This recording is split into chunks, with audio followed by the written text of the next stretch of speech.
Hello, everyone. I am Terry Candlestick, and welcome back to Route 65 Echo. I love that sound. The sound effects are so cool in this. You guys did a great job. I won't read this because I've read it the other two times, and I can't go back. But I'm interested in finding out what has happened. I'm interested in seeing all this from the perspective of someone who's gone through so many of the routes in Echo, because this is so much of a throwback. So let me know what you all think about that, knowing what we do now. No, God. I can't deal with this right now. I stare at the screen, letting my phone vibrate until it stops. I'll try to make up an excuse that it was on silent later. I had been a cringing, flustered mess since this morning. School and my geometry test had kept me only slightly distracted. With the call as a reminder, I feel a welling sensation around my eyes and my vision blurs. I suck in my cheeks before exuding a shaky exhale. Nothing will ever be the same anymore. My parents won't see me as normal anymore. All because I was daft enough to try to rub one out on the computer before the bus came this morning. I thought they were at work. Mom is usually out by 5 and Dad by 6. But they took the day off on account that it's their anniversary. So not only did they catch me pants down, prick in hand, but also found out I was gay in one fell swoop of headphone-induced lack of spatial awareness. I heard Mom scream. I was so startled I jumped, my headphones coming unplugged from my laptop, blasting Fox Stallion porn on full blast. Just when my dad came running in. I remember Mom turned, went to her room, locked the door, and I didn't see her again before I left. Dad, meanwhile, was sort of laughing nervously before I took off to my bus stop, but I could tell from his face that this was beyond awkward for him. I couldn't bring myself to words. I just pulled up my shorts and ran to my bus stop. All throughout the day, the thought of coming home and having to face the shame was like being dunked in ice water. Each mile we traveled closer to Echo increases that feeling of inevitable awfulness. I try to go over excuses in my head. Maybe I could attempt to convince him that it was straight porn. Both of the guys in the video had pretty visible beard scruff, though. I rubbed my eyes. The thought of trying to figure out what all my folks saw on the screen makes me want to retch. Well, I could say it was a virus that took control of my browser window. And it was so startling a prospect that I didn't have time to fully put on my shorts. And the erection was unrelated. Fuck. I peeked through my paws at my cell phone, the symbol for a missed voicemail having appeared up top. I gripped my teeth in extreme apprehension, turning the screen off and shoving my phone back into my pocket. Taking a moment to recombobulate, I look around. The bus is pretty empty besides me, the bus driver, who has been trying to get the radio to work the whole ride, and Carl in the seat adjacent to me. Carl, as usual, has his earbuds in with his expensive handheld out, playing some Japanese Tactics RPG. Usually we have at least Jeremy, Clint, Heather, Jasmine, and TJ with us, but not today. Not many kids who go to the school in Peyton live out in Echo. I'm pretty astonished the bus district expansion covered our town. The bus ride from Peyton to Echo usually takes about 45 minutes, though it feels much longer. Guts. Especially now. Day of the Dead. Yeah. Ram looks up from his game to the source of music, slightly furrow-browed. Our bus driver grins back at him through the rear mirror in a self-satisfied fashion, her gummy Cheshire Mall on full, yet brief display. Realizing that she is looking back at him, Carl grunts, touching his shoulders a bit. Karen, why? She lets out a brief chortle. Well, seeing as I only have you two along with me today, I thought I'd put on some tunes. Make your collar a little blue. Carl begrudgingly pauses his game, pulling out his earbuds and letting them hang over his horns. It was still weird seeing him like this. Around age 14, his horns developed a lot. He complained about headaches and neck strain constantly. He told me he had to see a chiropractor in a state over because his horns were so big, and his neck muscles hadn't developed enough to support them. Even now, a year later, he still sits with a sort of low, hunched posture. I'm plenty blue-collared, yeah? I live in Echo. She smirks again. Boy, I have seen the size of your manner. No, you ain't. Never would have expected a sort like you to be so pumped and yacht-blooded. Carl doesn't say anything. His emerald gaze shifts some to the seat in front of him. Karen takes a glug from her soda bottle with her free hand, the other steering us through an on-ramp onto the freeway. The spa day I would have on just 1 hour of your daddy's income? I feel bad for whoever works mani-pedi that shift. She holds up her calloused right hand. Her claws rather stubbed, even for a fox's standard.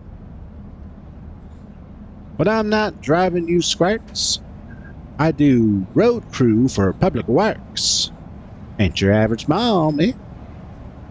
She gesticulates with a swirling motion as she speaks, then lets her hand hang limply on the steering wheel.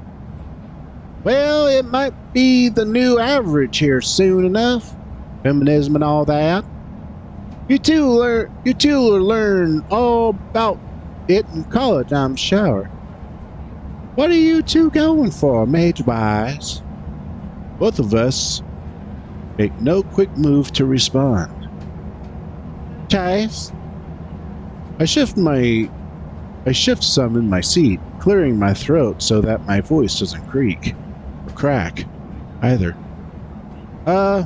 Well, I wanted to go into videography and film, but my parents weren't too fond of that.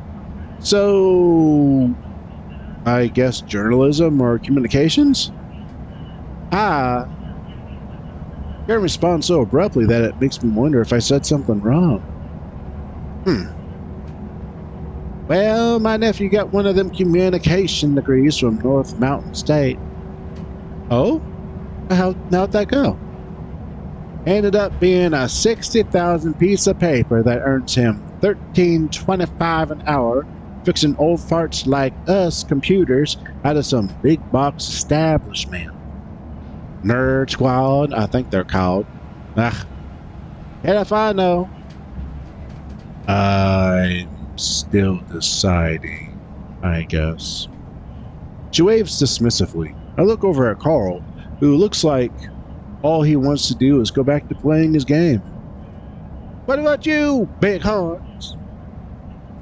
Carl blinks some at the casual speciesism, then scratches the back of his neck. You just planning to go straight to work for daddy right after you graduate? Mom, actually, I don't know yet. Carl looks pretty uneasy with this topic. He also seems pretty embarrassed at having said mummy out loud. Ran beer spirits, I'd probably laugh. Everyone's good at something, Carl. And hopefully that is something you enjoy too. You're always quiet with your nose in that little device of yours playing games. Maybe that's your future career or something techy. Admittedly, Leo is usually the one who is most handy with fixing our tech stuff. Carl isn't even the best at video games.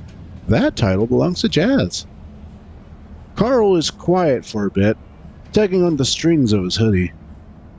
I don't know. Looking out the window, I see the sun is setting as we get within 10 or so miles of Echo.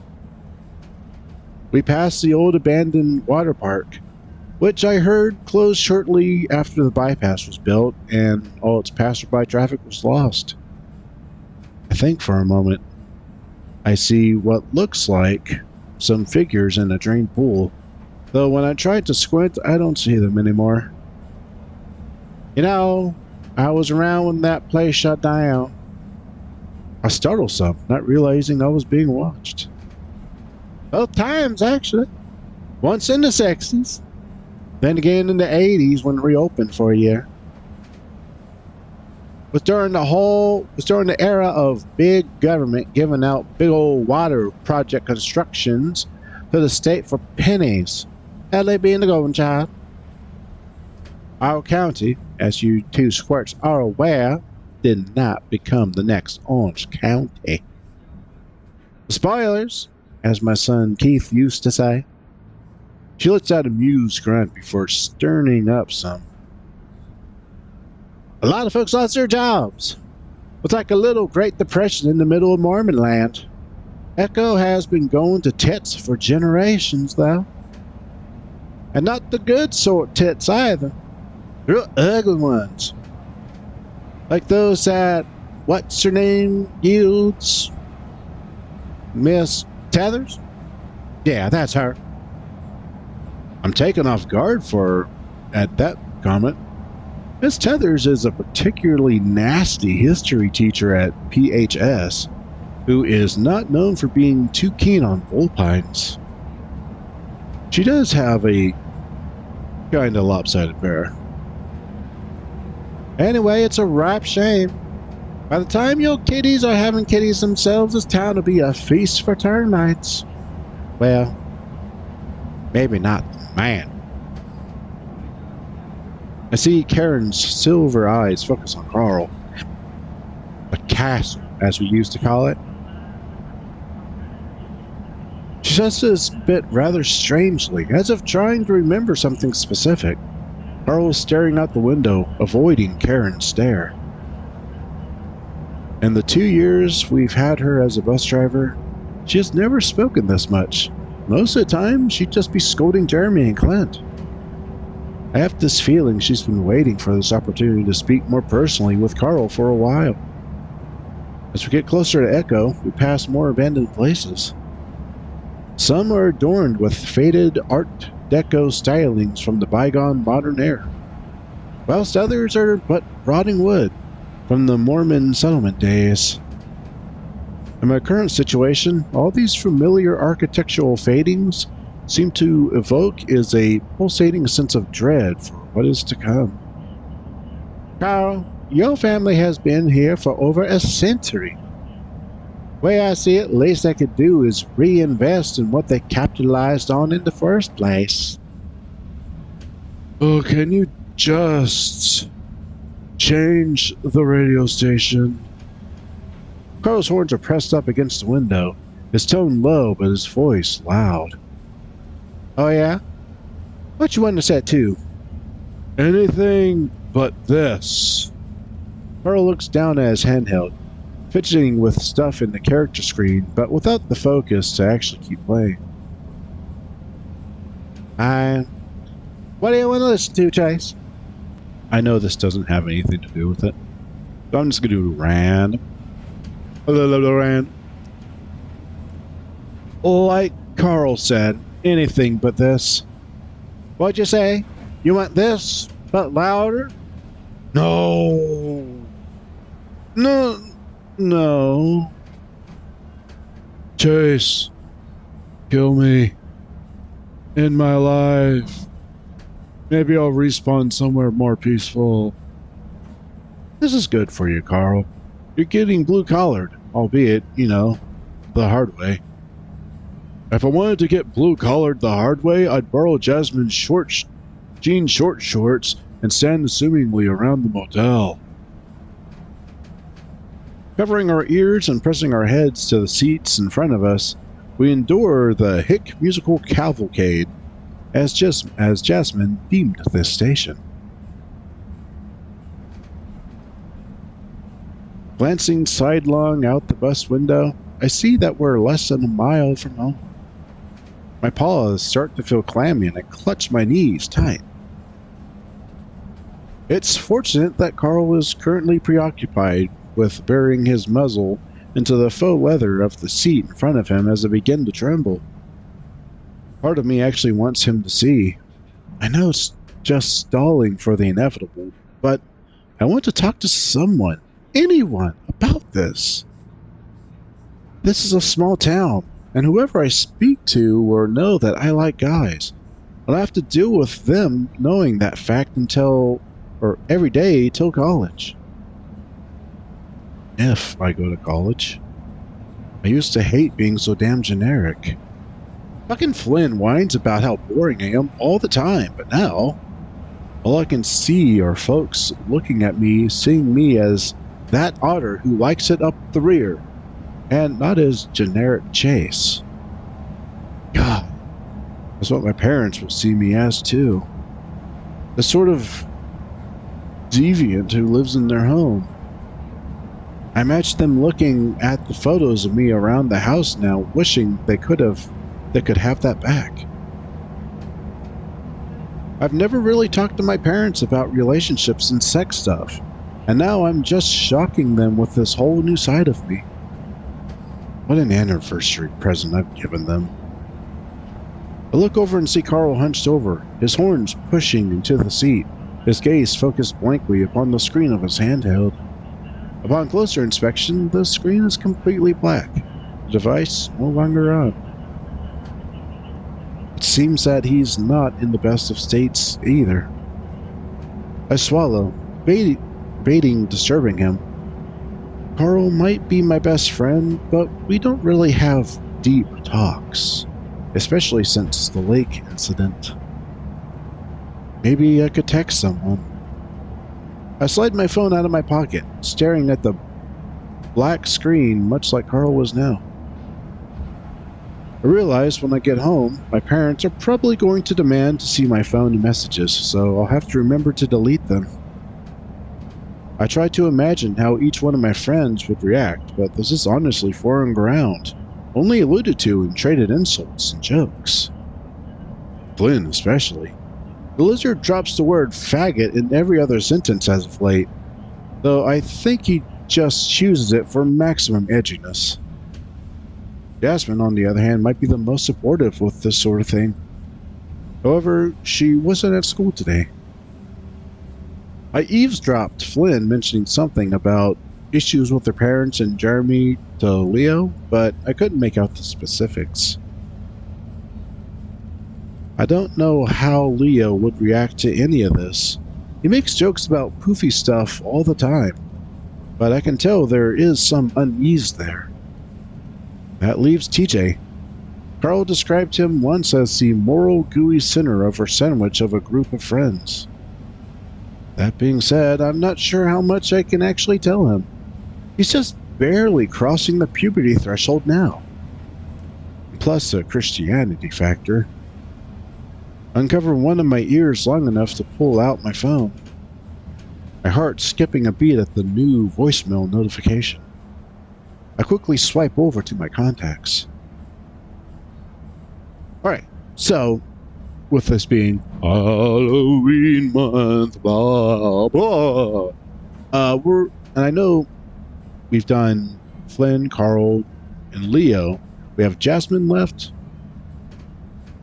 We've already seen a little bit of her on Carl's route, and I think a few others.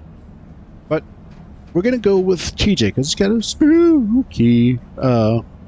photo, which, as we get to it, I think we'll all recognize it. I've seen how we've gone through Jasmine's route, or actually Jenna's route. I frown to myself as my thumb pad hovers over TJ's contact image on the Messenger app. I remember when the picture was taken. It was at the old Yeeyaw Riverway. I had just gotten my cell phone and was asking everyone to pose for a picture. Leo took on a real stoic, statuesque expression. Pearl gave a dopey smile and made a peace sign, and Jasmine put on her best sassy look. Glenn just stuck his weird forked tongue out, and TJ gave a proper polite smile, as if the idea of being silly didn't even occur to him. I guess in his mind, I'd made a request and he wasn't about to sully it or do anything for a laugh. TJ takes friendship seriously, and I can't help but feel that's a quality in someone that would be really nice to have by me right now. So, can I talk to you for a sec? I'll keep it vague at first. Dropping a bomb might just confuse him into thinking I'm making some sort of lewd joke. That's TJ's smile.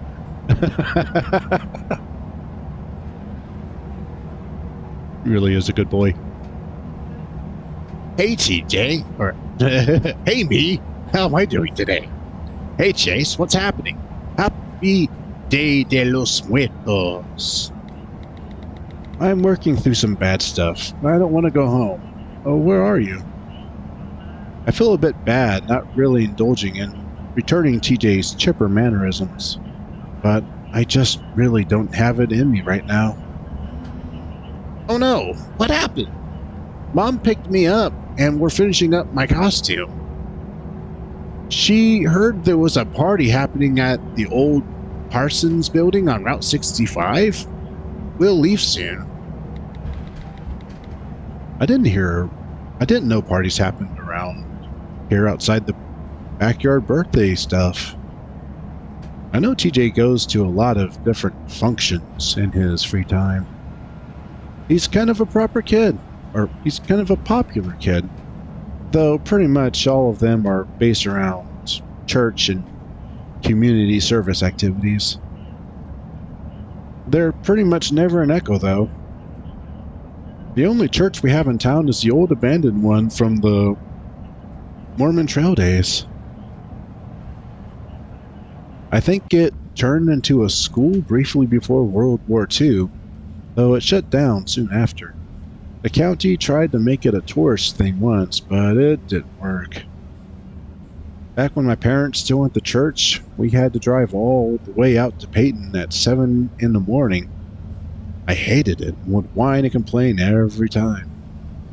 Sometimes I carpooled with TJ. The vibe was completely different. They'd discuss Bible verses and talk about their weekly self-betterment goals. I think I remember getting in trouble because I kept calling everything dumb when I was in the car with them one morning. I was really cranky. After that, my parents made me ride with them. Nice. In contrast, my folks usually just left on the talk radio and we drove in silence. Chase, you're making us kind of worried. You can meet us there if you want. I don't think you need an invitation.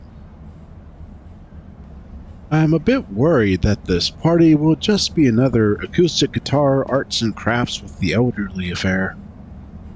But the more I think about it, the location strikes a tad weird-like. Parsons is sort of out in the boondocks of Echo, which is still technically the middle of goddamn nowhere. So, I'm not doing too great, but yeah, I'll meet you there. Where at any other time I'd pass, but not tonight. And it's TJ's mom. Are you okay, sweetie? I can come pick you up if you'd like. I'll call your mom, let her know you're with us. I'm a bit startled for a moment at the whole sweetie thing before I realize what's happening. Oh, hi, Miss Hess. Mrs. Hess. Could you please not do that? I'll see you and TJ at the party. We just want to make sure you're okay. At least let us pick you up and drive you. No, it's okay. I'm with Carl. Don't worry, it is just teenage awkwardness stuff. Okay, Toby is learning all about that now. We had to buy him his first can of deodorant the other day. As an otter, you must be having an even harder time with all that, on account of the mist glands developing, don't you know? We could stop and buy you some demusking spray if you want. Oh my god. I did not expect when I started texting TJ that 5 minutes later I'd be forced into a conversation about my must glands with his mother. I'm good with my supply now. Thanks. Big fake smile. God, this is ass. He's a sweetheart. As the familiar landmarks of the railway and the red rock of Echo Canyon come into view out of the window, my restless anxiety returns. Texting TJ and his mother did not help at all. I can see that we're approaching Carl's stop. The bus turns onto the neighborhood road and I scoot over some, speaking up to get Carl's attention. So, I'm gonna get off with you here, okay? Carl just continues staring at his blank screen for a second before blinking and looking back at me. Are you sure? That might be pretty messy, and Karen watching might give me performance anxiety. Carl stares deadpan at me. I rest my forehead into my paw and groan, though I end up snickering a bit. The bus comes to a stop. Carl, this is where you get off. Chase wants to get off too. The bus. You have a note from your folks? Check. I look back to Carl, and he gives me a look of understanding. He unslings his backpack from his shoulder, rifling through it. Carl looks up at me briefly, mouthing one word. Stall. Oh, which one should we do? Should we do the bad joke? Or we ask about Q? Let's do the joke. I do. I make a motion of holding something up behind the seat. Carl seems to have found a pen and notepad and is scribbling hastily. So, Karen, how do you get a North Mountain State grad off your property? Karen gives me a rather dubious look, her silver gaze eyeing me up. You pay him for the pizza! Ha ha! The old fox lets out a huff that is half exasperated, half amused. What in the hell? Be aware, Chase. My nephew from North Mountain State is 6'9" and played rugby. He might not take too kindly to that. Hey, Carl was the one who told it to me. Carl puts up a show of giving me a slight narrowed look before slugging my shoulder. I don't have nearly the same level of cushion there as a ram, so even if it's for show, it still hurts. I feel something flutter onto my lap. As I pick it up, I see that Carl has forged a note with my mother's signature style near perfectly. As much as Ram whinges about his lack of skill, his penmanship and art are not half bad. I give him a discreet, grateful look as we get up and move to exit the bus. Carl hops off first, his hooves making an audible clop sound upon the aged asphalt. However, as I move to hand my note to Karen, her calloused hand grasps my wrist instead of the note. I'm not that deaf and dumb, Kitty. I've been doing this job for a while. She relinquishes my wrist, the note fluttering to the ground. I can I could feel Carl staring nervously at us from the road. You got awful comedic timing, Chase, but it was a good joke. I'll tell my nephew that one myself. She shifts some in her large driver's seat, the cadence of her voice changing some as she looks to the back of the bus. I saw you back there, puffy-eyed and trembling. You afraid of something at home? I know how people can be out here. She pauses, bending down to pick up the dropped note and tossing it in the bus trash bucket. I freeze, feeling the tips of my ears burn rosy at today's endless cavalcade of embarrassment, especially with kids. I'm not sure what she means by that, and definitely not sure what to say. I look back at Carl. He's averting his gaze now, his paws deep in his hoodie pockets. All right, I get it. No one trusts a hick bus driver to know what it's like to be a kid these days. Look, run along now. Sorry for, grabbing you. I'm used to them shits Jeremy and Clint doing that and getting me in trouble. I try hard and force a smile. Oh, thanks.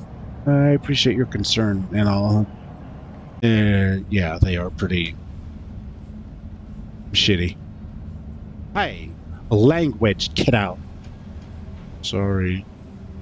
And tell Carl his flyers down. He looks like a damn fool. I see Carl stiffen, quickly reaching down and fumbling with the zipper, his neon orange Superwolf boxers visible through his fly. Karen just sighs. I feel my phone vibrate within my pocket.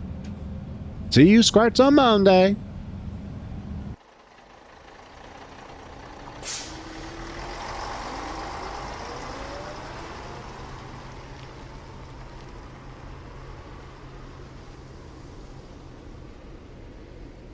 Choo choo, there goes the bus. Train sound, but whatever. I step off the bus beside Carl and the doors shut behind me, Karen leading back toward the freeway. It gets dark so much earlier now that summer is over. Echo isn't exactly a major township. The area is deemed a census-designated place, so we don't get streetlights. Carl watches the bus fade off into the distance before pulling out his phone. Can't wait until I get my own car and license. He starts texting. Letting my parents know that you're coming over. Should we troll around on that 3D virtue chat game again tonight? I spent some money and got myself this big luchador avatar, except I gave him big old breasts. He's called Mamaria. He looks at me with a smirk before turning and walking. How much did you spend? I follow, pulling out my own phone. It's really no trouble, Chase. You and Toby's little friends in your group are like family to us. You mean a great deal to Toby too, especially after everything that happened. Oh.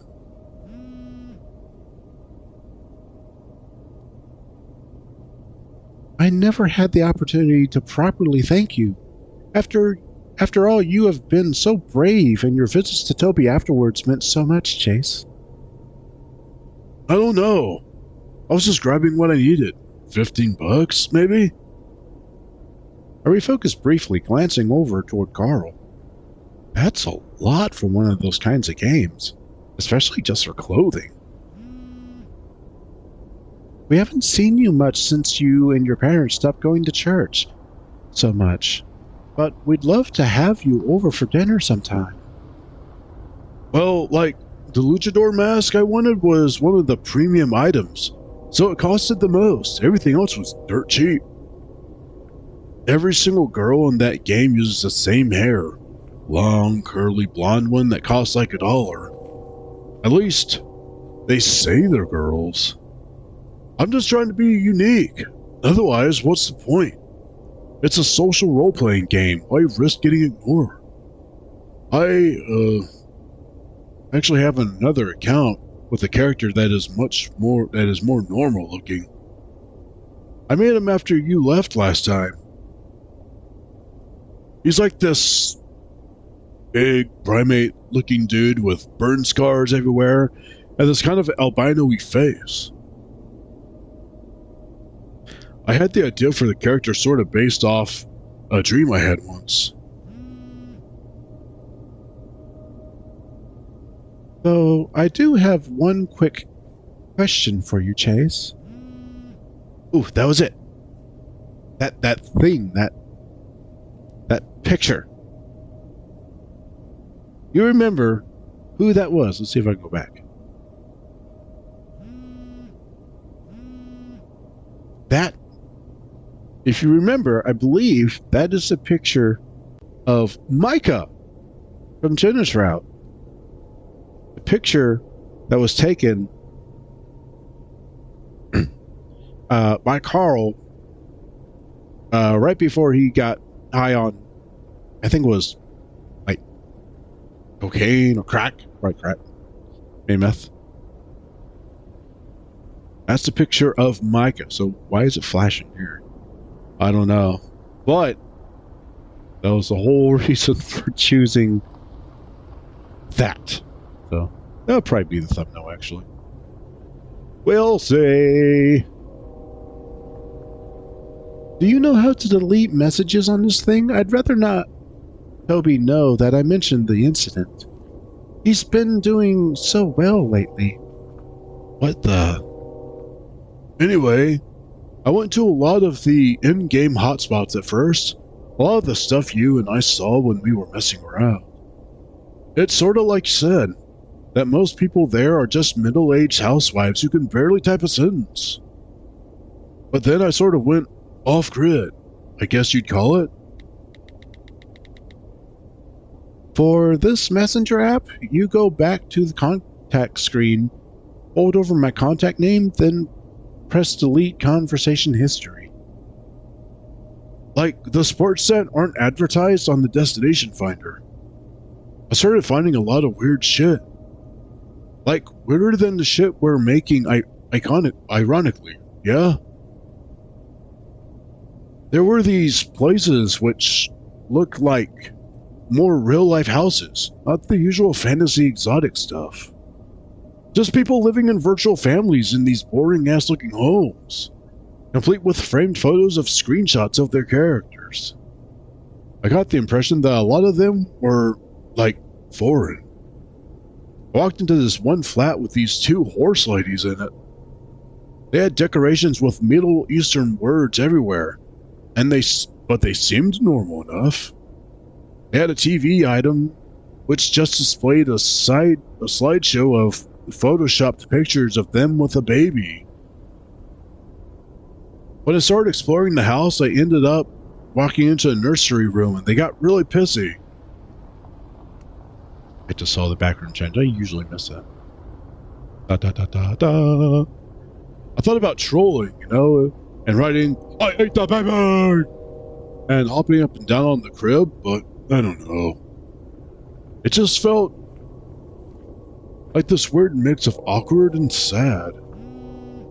Thank you, Chase. I'll be dropping Toby off at the old Parsons Manufacturing Building on Route 65 in a bit. I hope you feel better soon. Thoughts? Chase? Are you listening? Carl is standing in front of me with a concerned expression on his face. It takes me a moment to respond. Yeah, just texting TJ and his mom.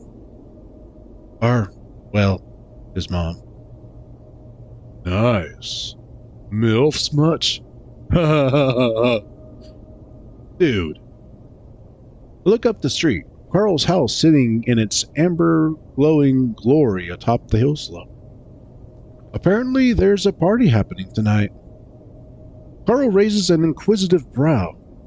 Like, here or in general? I'm not sure what you mean by in general, but yeah, around here in Echo. DJ got invited. Guessing it's for Day of the Dead? What? He didn't mention it to me at all. And I asked him to his face if he was doing anything tonight. I shrug. Well, you aren't really the type for social events. Carl shifts upon his hooves, his posture faltering. Yeah, but it's weird that he wouldn't mention it. That sounds about like the most exciting thing that will happen around here for months. Carl looks off to the side, shifting his posture some. I'd rather just stay home and play Virtue with you anyway. But seriously, a party in Echo?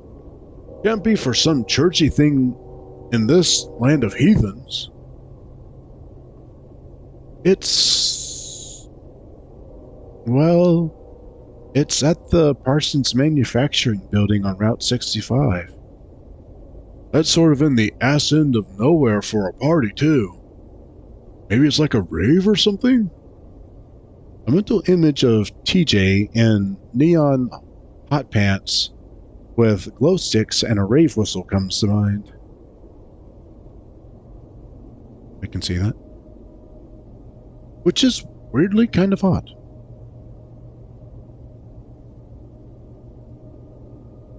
Okay. Yeah, I don't think TJ is the trance and techno type. Maybe he just wants to get his, satisfaction! Satisfaction! Carl says it's in a robotic tone. I don't think I did the robotic tone. Satisfaction! Satisfaction! Satisfaction! Satisfaction! Here you go. He smiles, his eyes half lidded. I groan. I think we should go. Nuts! Carl blinks, his expression akin to as if I just asked to rub his arms. Dude? He lets out a little huff, rubbing the back of his head. First of all, this is a TJ party we're talking about. Second, it's in the middle of nowhere. Third, isn't Day of the Dead for like... He rubs his paw. He pulls his paw away from his beanie long enough to swirl it around in a gesticulation as he tries to phrase this right. Latin folk? My blood's as apple pie as it gets, dude. Alright. First, we can play your handheld if it turns out to be boring and religious. Though the idea of trying to come out to TJ amongst the fundy Christian crowd is a nightmare. Second, we live in the middle of nowhere. Anything local happening is technically in the middle of nowhere. Which still doesn't make it any more safe. Third, well, I don't know. I assume nothing too culturally sensitive is taking place in an abandoned factory? Which won't save us from sticking out like a sore thumb. Including TJ. Carl exhales through flared nostrils, lolling his head up as if being throttled by how much of a bad idea this is. Dude. He looks back at me, a taut frown on his muzzle. I don't know. Guess I'm kinda curious. Worst case, we stop in, smack TJ around, and make like Flynn's fetish and scat. Best case, we stop in, smack TJ around, and they have food. Huh, I'd rip your tail off for a cheese quesadilla right now. Don't do that. I finally stow my phone in my pocket. You think Flynn actually is into that sort of thing? Or that's just a running joke? I mean, you mentioned his Waka or whatever near daily. Dude, he's totally into that. I bet he's one of those septic suckers. Fucking Carl. God, that's disgusting. Every fiber of my being does not want to know what that is. I give Carl a repulsed look. I read about it on the image boards. You know septic tanks, right? Stop. Right there. They drill holes in people's tanks while they aren't home and lower a rope down through Carl. And they climb down in. The solid breaking stuff in the tanks makes everything super sticky. So they literally suck. So they literally stick to the tank walls like a suction cup. Jesus fucking Christ. And they take this chisel and use their tongue on the... Carl, I'm going to beat your ass. Honestly, it all sounds more favorable than going to a church party. Carl puts on a look of casual deadpan. Meanwhile, I'm trying not to gag up my macaroni salad for lunch. I don't think it's a church thing. Yeah, neither do I. Alright, I'll go with you. Carl lets out a brief, breathy bit of laughter before pulling out his phone. Lying to your parents' time? Yep, your fault too. What should I say? Tell them the truth? Nah. Working on an art project? That might be. I want to see it though. You're hanging out at Leo's? You're hanging out at my house.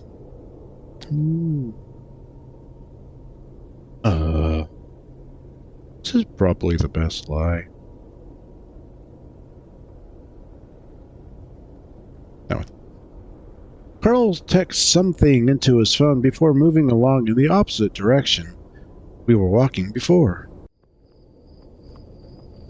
I'm honestly surprised he accepted.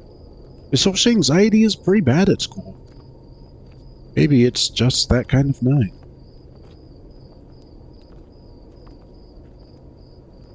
I follow suit, walk alongside Carl.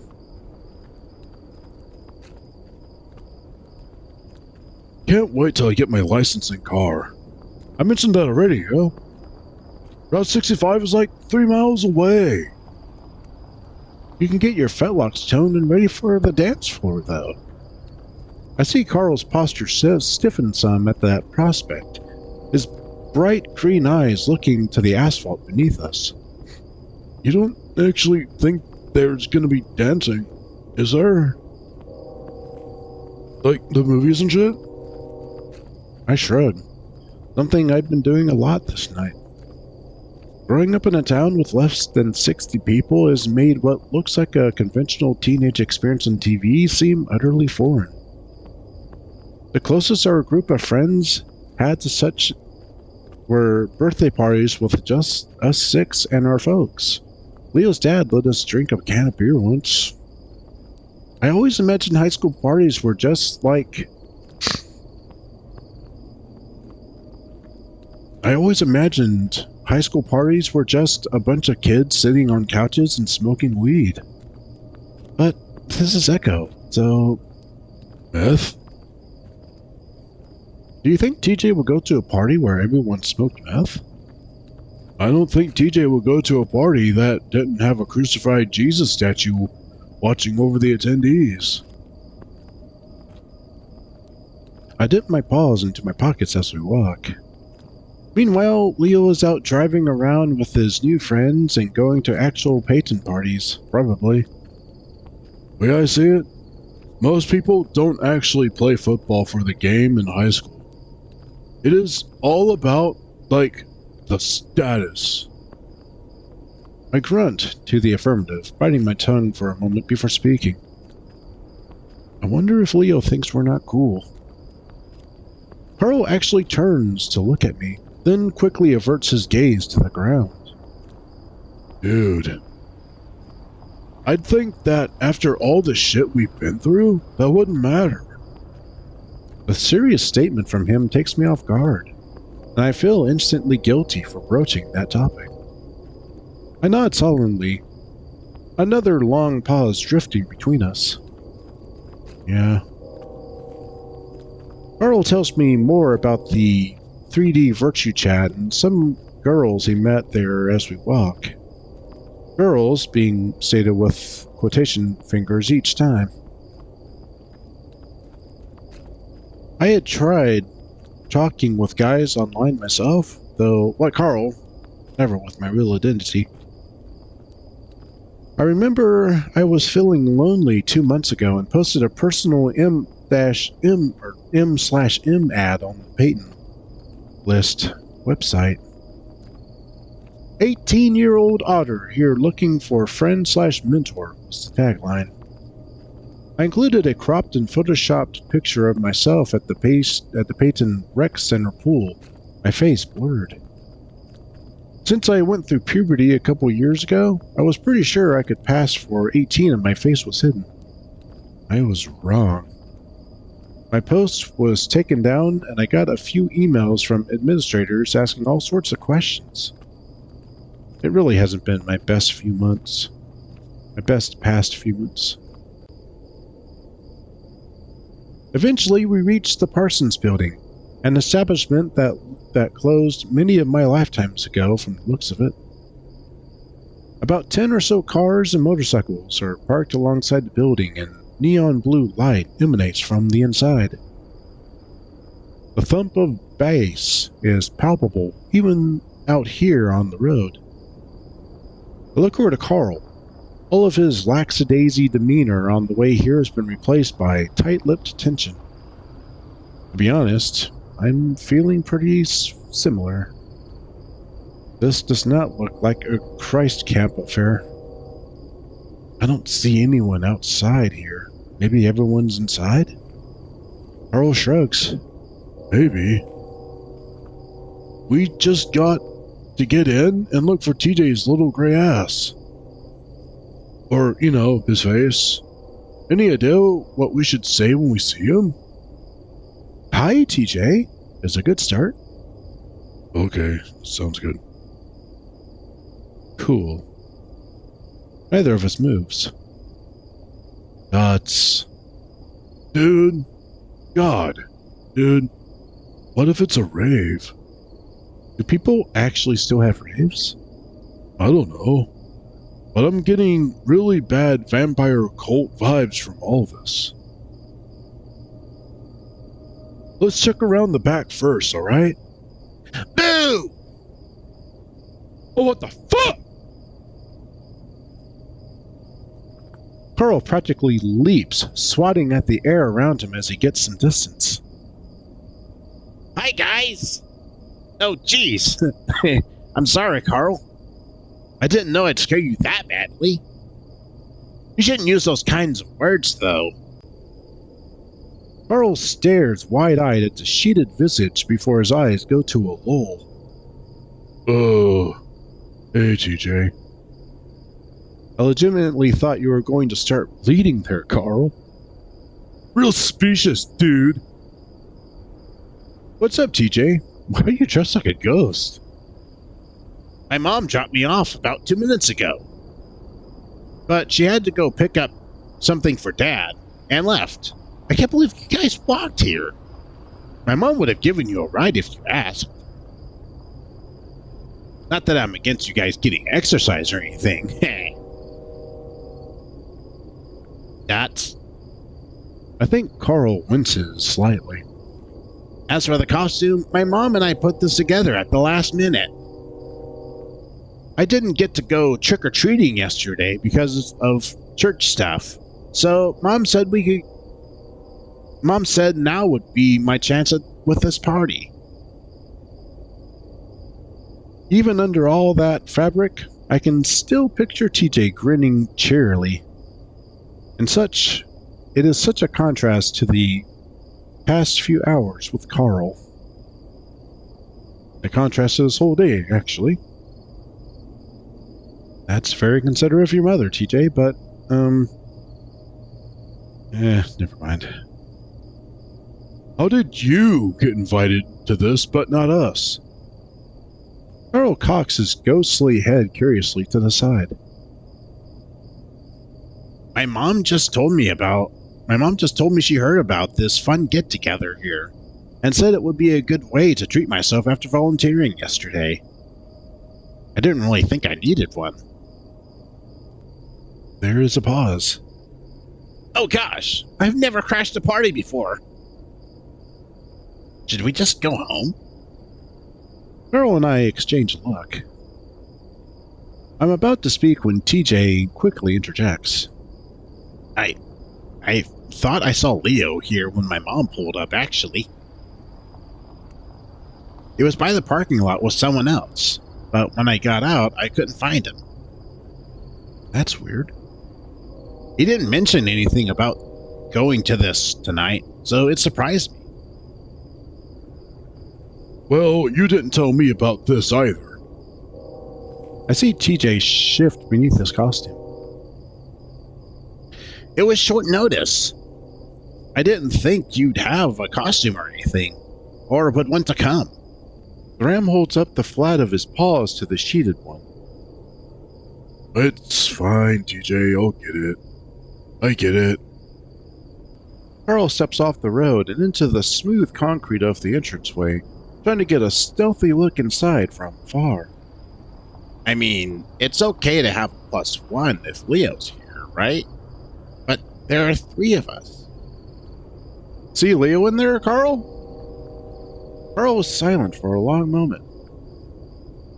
I see Jack. Who? Carl looks back to me. Jack shit. You might know him. I furrow my brow at Carl. DJ physically covers his ears with his enshrouded paws. I hear the lynx mutter a faint, "Stop." It's weird that we've been out here this whole time and no one has come outside. Is it weird that we've been out here this whole time and no one has come outside? Like, I'd assume people would want to come out for air, to smoke, and make out. They might be doing that inside. What? DJ's eyes bulge. What kind of party is this? DJ brings his paws together, wringing them as he looks at us expectantly. We don't know, DJ. I kinda hoped that you would. The sort that Leo and TJ go to without inviting or even telling us about, apparently. The bitterness still hangs in Carl's tone as he rocks nervously on his hooves. I'm honestly still upset about it myself, too. This is the sort of thing I'd like us all to do together. Our first real party. As a group. I don't feel nearly as confident without at least Leo with us. By the way TJ and Carl are acting, I think it's the same for them too. I suppose Leo just has that effect on people.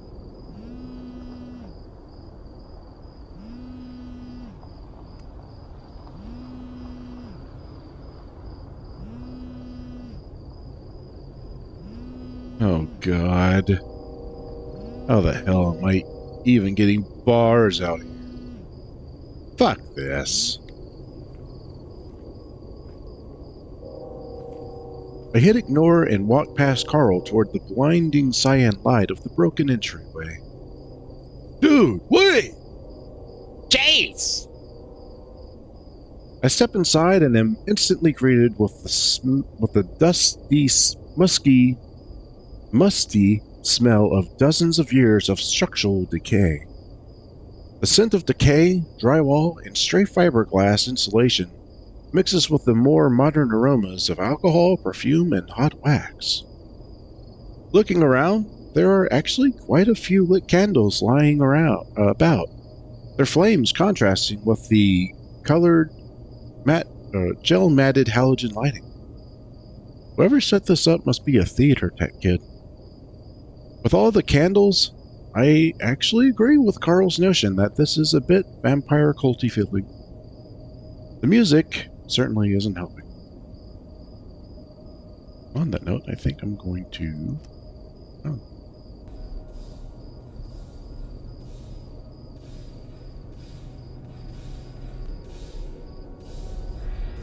Here we go. I actually hear it. I had expected something to be a lot more... I don't know. Leo calls it oompa oompa music. The stuff with trumpets and accordions to get on the Spanish station. To get on the Spanish stations. Like ska? That's still no sign of anyone. This is actually getting kind of spooky.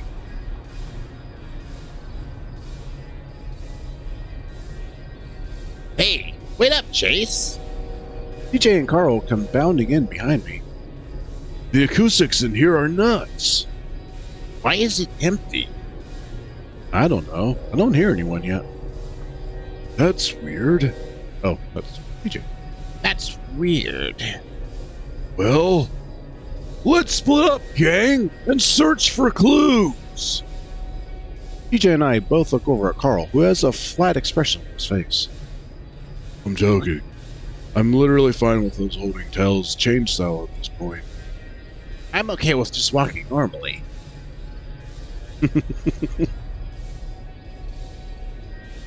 I can imagine TJ had the same kind of deadpan face expression on his face. With that, TJ steps up.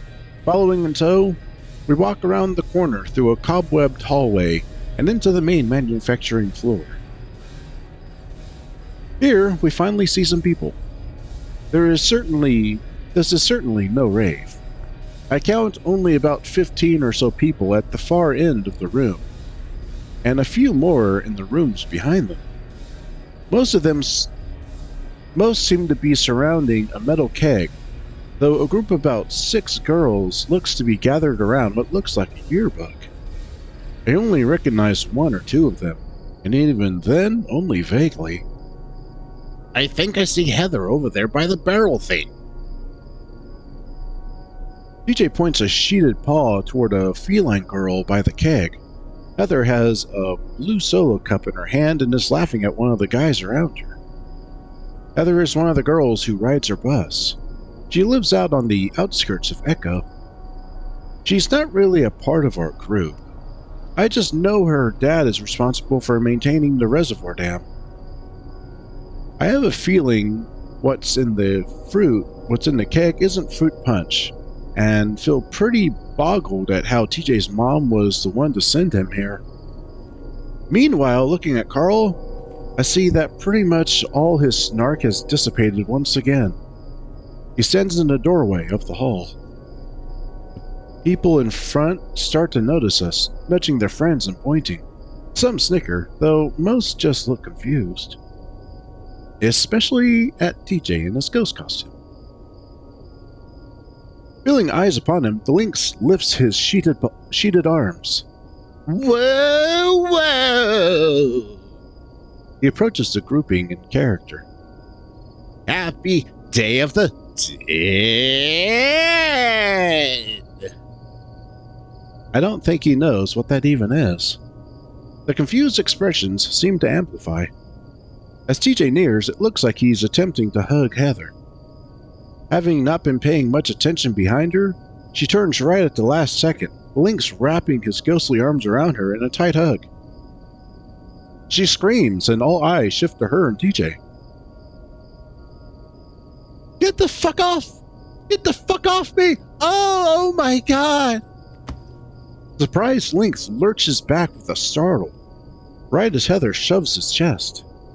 He goes colliding into the floor with a hard thump, dust splaying everywhere. The others around Heather exclaim distress. What the fuck, man?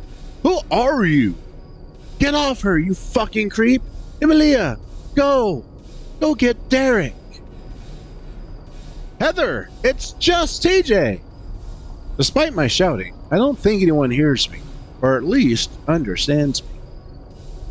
They mostly all sound inebriated, judging from the slurs in their voices. I see one of the girls at the yearbook table get up and fast walk into the back rooms. I try to run up to TJ's side, but a large coyote steps in from a back room and blocks my path. He has a look in his eyes that seems to say he's looking for a fight. TJ, meanwhile, lies on the floor with his white sheets coated in factory dust. From the sniffling noises I hear beneath the costume, I can tell he is crying. A stumbling coyote girl nudges him with her foot before emptying the contents of her cup on his sheeted head. Another equally drunk wolf attempts to pull her back, nearly tipping them both over. She puts on a dazed expression of motherly scolding. Yo, Maria, what the fuck? Don't pour booze on our up ghost. We honor our dead bad touchers this night. For some reason, this comment makes a fox fellow next to Heather bristle. Heather, this guy talking about, to me about the fucker who. His fists clench. Heather, meanwhile, seems to be crying now too. For some reason, her mascara matting the fur around her eyes. She just keeps repeating, "I can't fucking believe this," over and over while her friends try to console her. What the hell are you talking about? Leave him alone! The older coyote in front of me is not having any of it. He snarls. We're shook of your fuck. I don't know any of you besides her. Someone next to Heather yells back, You leave Heather the fuck alone, musk shit. I look behind me and see that Carl is no longer in the doorway or in here with us. The fox guy seems to be trying to drag TJ now, limply smacking his sheeted head as the lynx tries to pull back. I'm sorry. Dude, this is a misunderstanding or something. Fuck, Leo! Leo, are you here? The coyote grabs my shirt, pulling at me with enough force that my muzzle ends up smacking into his trucker hat brim and knocking it off his head. I managed to sweat his paw away, though not before one of the girls screams in my direction. Oh my god! He's attacking Derek! What the hell? No, I'm not! With Derek snarling at me as he recombobulates, I weigh my options. I legitimately don't know how to fight. Flynn said that I wouldn't be good at it if I tried because of my shitty otter arms. I look down at my arms. They are rather shitty. I just have to go get help. The cacophony of screaming and snarling from around TJ is insane. These people are on fucking drugs or something. I hold up the flat of my paws to the de-headed coyote. I'm not trying to fight you. I just want to get teeth. The coyote swing thrusts his arm out, getting a glancing blow with his fist against my chest. Stumbling back, I scramble to my feet, taking one final look at the fetal position TJ before turning to run. The coyote latches onto my shoulder, yanking me back. Something hard smacks into my skull, and I feel my mind rattle. I lurch back, essentially butt-bumping the coyote as my ears ring from the prior blow. I feel like I'm walking like a zombie now, staggering toward the door as my vision blurs.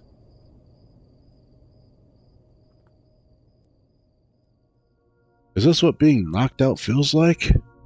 I clench my fists and keep up my pace, trying to blink the blurriness away. Eventually, I reach the entrance. Carl! Leo! As I reach the outside, my knees lock up and I drop to the concrete. The impact rattles my bones as I catch myself with my wrists, just barely managing to avoid falling directly on my muzzle. I take a deep breath, still conscious. At least, half conscious. I continue crawling, trying to ignore the throbbing pain.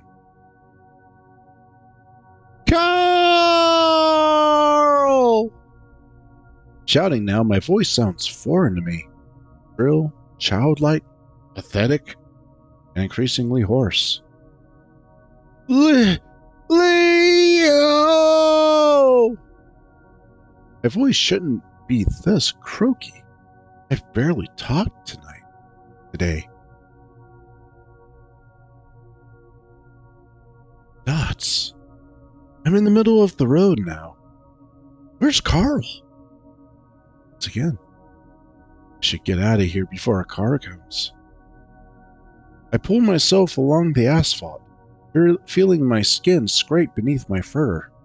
I want to stand, but I'll probably just fall again. And so I keep crawling, rolling into what seems like some sort of detention basin. I stare up at the sky, fighting the sudden fatigue and gritting my teeth through the pain. At first, I think it's blood that's got into my eyes, but upon rubbing them, I realize that isn't the case. The sky is different. Like someone slapped one of those colored gel matte filters over it. What the hell? I rub my eyes again, attempting to focus. I can't stay here. TJ is in deep shit. Those idiots. Those assholes. Sucking in a sharp breath through my teeth, I rise to a stand, praying my knees don't lock up again. Find Carl. Find Leo. I stumble out of the detention basin, feeling packed soil beneath my feet. A dirt road. Looking beneath me, I realize I must have crawled farther than I thought. Parsons looks over a mile away? That can't be right. It's... See a van ahead. It looks rusted and old, but there's a light on inside. I step stiff-leggedly down the road a ways, reaching the bend where the vehicle sits. The same redness that the sky is tinged with pulsates from the interior. I try to speak, but no words come from my throat. It's like a dream. I want to do the rational thing and announce myself, but I can't. I move closer, peering into the dusty back window. Inside the window is another window, and in that window, a little red dot in the corner, flashing on and off. In the window within a window, there is a writhing, flashes of fur contorting and undulating in constant, restless motion. Something is trying to hold it in place. I hear a clap and a cry. The clapping continues, louder now. Rhythmic, yet singular applause. "This is what you want," says the voice that cried. I stare, slowly finding the will to speak. "No, I need to help my friends." Do you know where they are?" The voice shifts some, more urgent. "We heard gunfire coming from the town. It's real bad." "Gunfire? I didn't hear anything. Please, help me find my friends." "We can't find them all now. We need to go. They're lost." "No, they're not. I'll keep looking. I'll keep looking myself." "You're just going in circles." I feel tears well within my eyes, a lump in my throat containing a choked sob. "Please, The van's back door's open. I'm standing too close and they push me onto my back. The red light is gone now, replaced by darkness. Shifting shadows within. I see them now. Tarantulas. Their 8 legs fuzz with white and rust-colored stripes. They're on me with haste. 2 of them, one on each of my arms. They bite so hard, so quickly, I can't yell. They pull and tug at me, another pair at my legs.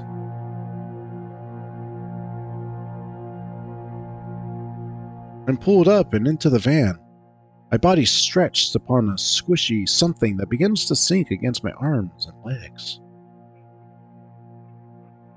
There's no more light, and I stare, paralyzed at what I think is the ceiling of the van in the pitch blackness.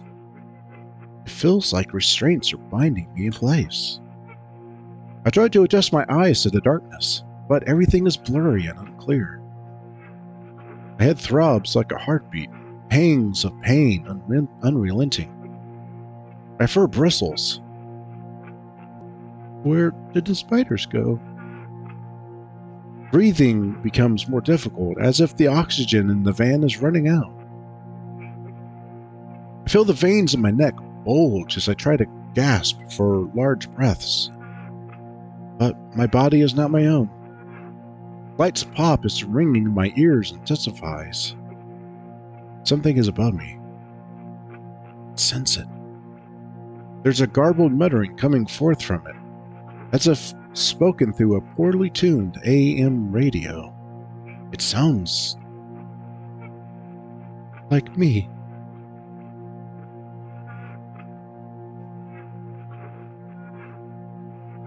Never have I ever known someone.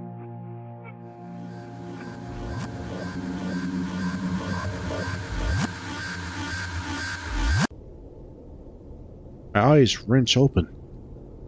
I'm being handled by something. Realizing I have control of my basic motor functions now, I stomp my foot down, staggering free of the grasp and pushing myself against the doorway.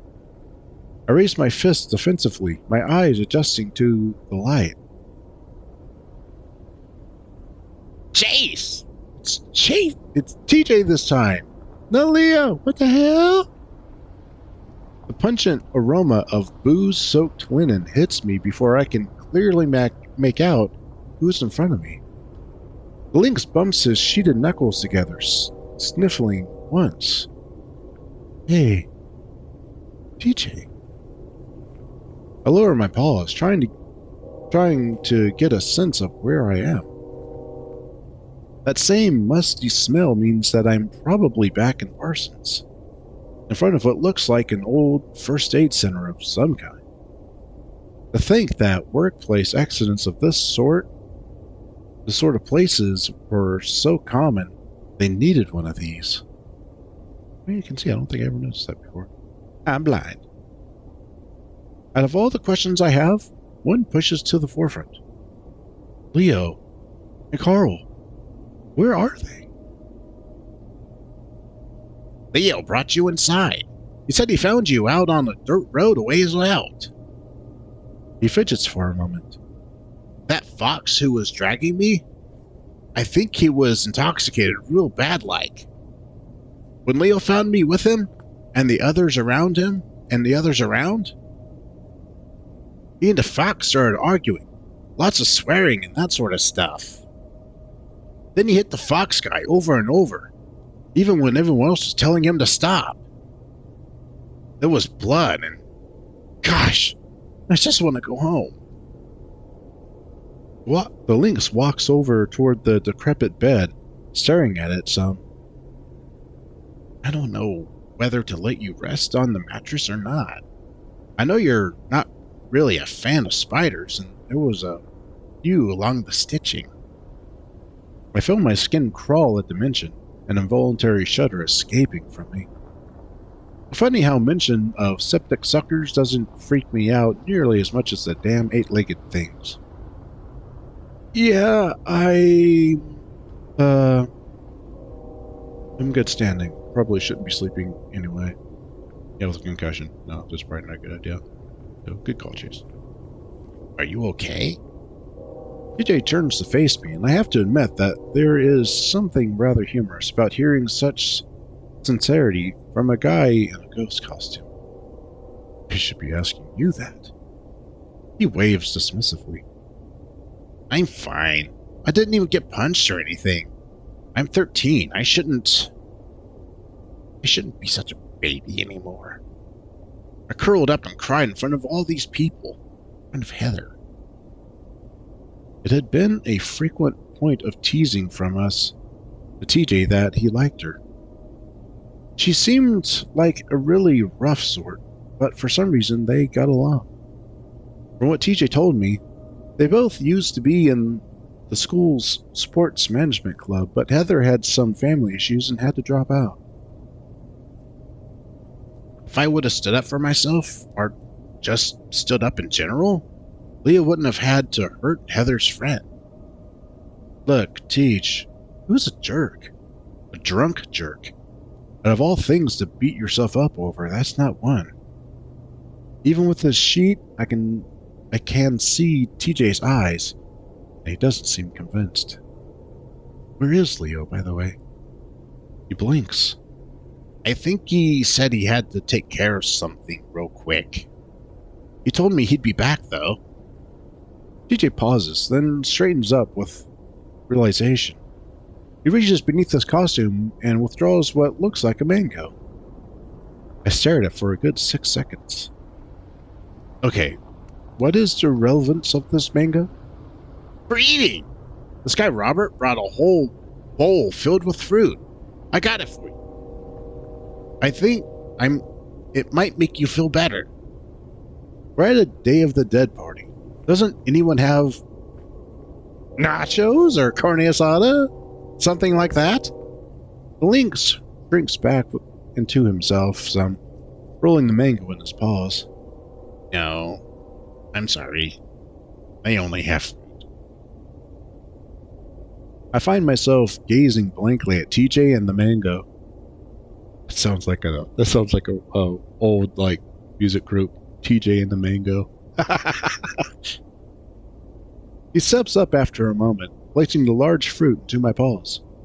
I stand there, my head still hurting up a storm, holding a mango that a ghost has given me in an abandoned factory. A Day of the Dead mango, no less. Thanks, DJ. You're welcome, Chase. I feel responsible for having invited you to this when you were already feeling bad and making things worse. I just want to make it right, you know? Now, he takes a little step back, seeming to realize he's in my personal space. What did you want to talk to me about? I rest my head in my paw, the other still brandishing the mango, trying to figure out how to phrase this to someone like TJ. Jesus. Here I go. So, you know how when you go through puberty, you start liking girls and stuff, right? There's a moment of hesitation from the sheeted figure, but I see the fabric shuffle in a manner indicative of a nod. Well, when I went through puberty, I mainly started to see boys in the same way that people say a guy like me should see girls. The cat stares at me, and I see the expression of concern in his eyes shift to surprise. Like being gay? Yeah, that. You got it. I can't help but shift nervously, unsure of what to do with my hands or the mango. He does a little huff. I know what that is, Chase. I'm not that naive after growing up with you guys. It's really bothering me that I can't read his expression right now. So, Do you like any boys in particular? I looked at TJ, breathless, speechless, rather. After the initial surprise, he seems completely unfazed. I mean, you guys talk about each other's, you know, parts a lot. I didn't know if that was part of it, but I guess it might have been. I can practically feel the burning of TJ's cheeks from here. I quickly throw up my hands. Whoa, no. No, that's just guy talk. I don't think the others in our group are gay. Like, what are even the chances of that? I decide to dodge his inquiry about who I like. That's a whole nother kernel of corn, as my grandma used to say. Probably not very high, but I don't really know much about that sort of thing. Outside of what they tell you at church, you mean? I see TJ visibly recoil, then recombobulate. That's not what our church is like. I mean, if you went again, you'd know. One of our youth pastors, Asha, is one of those bisexual types, even. Bisexual. Yeah, that. She doesn't talk about it much. She's just, normal. And you're normal. So that's good. I find myself smirking a bit. The way he's describing this to be reassuring in his casual TJ-ish way is actually kind of cute. Only God can really judge us for this sort of stuff, I think. People judging can just be an excuse. Can just be like an excuse to be mean. I could start reciting verses to you about it, but I doubt you'd like to hear that. I'm alright. I pause. Well, actually, no, I'm not. Jay tilts his head. For some reason, his blue eyes flick toward the mango in my grasp. I guess the problem is that my parents found out about me being like this in a really bad way that made a bad first impression, you know? What happened? Again, I keep my tongue still, trying to go over in my head how best to put this. I wish I had practiced for this moment a little more. I don't know if you should hear about this sort of stuff, TJ. He steps forward, closer. We're about 1.5 feet apart now. I'm not a baby. I want to help, please. It's the least I could do. I stare a little wide-eyed up at him, and he covers his face with his sheeted arms.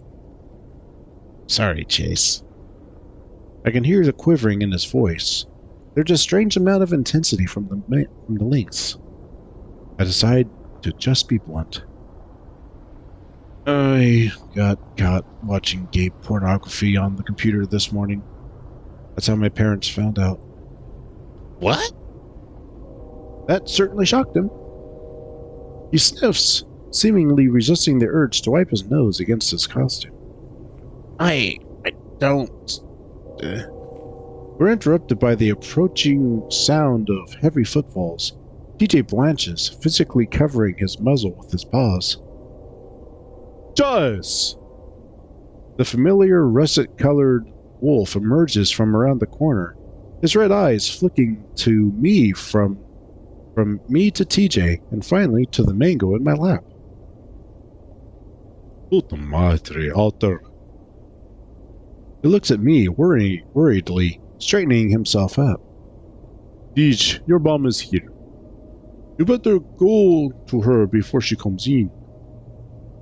Oh, okay. Thanks, Leo. Are you going to be okay? He nods, stepping over and patting the lynx's shoulder. I look down and notice that his knuckle fur is matted with dried blood. Don't worry about me, eh? It's you two little adventurous scumps that need to take care.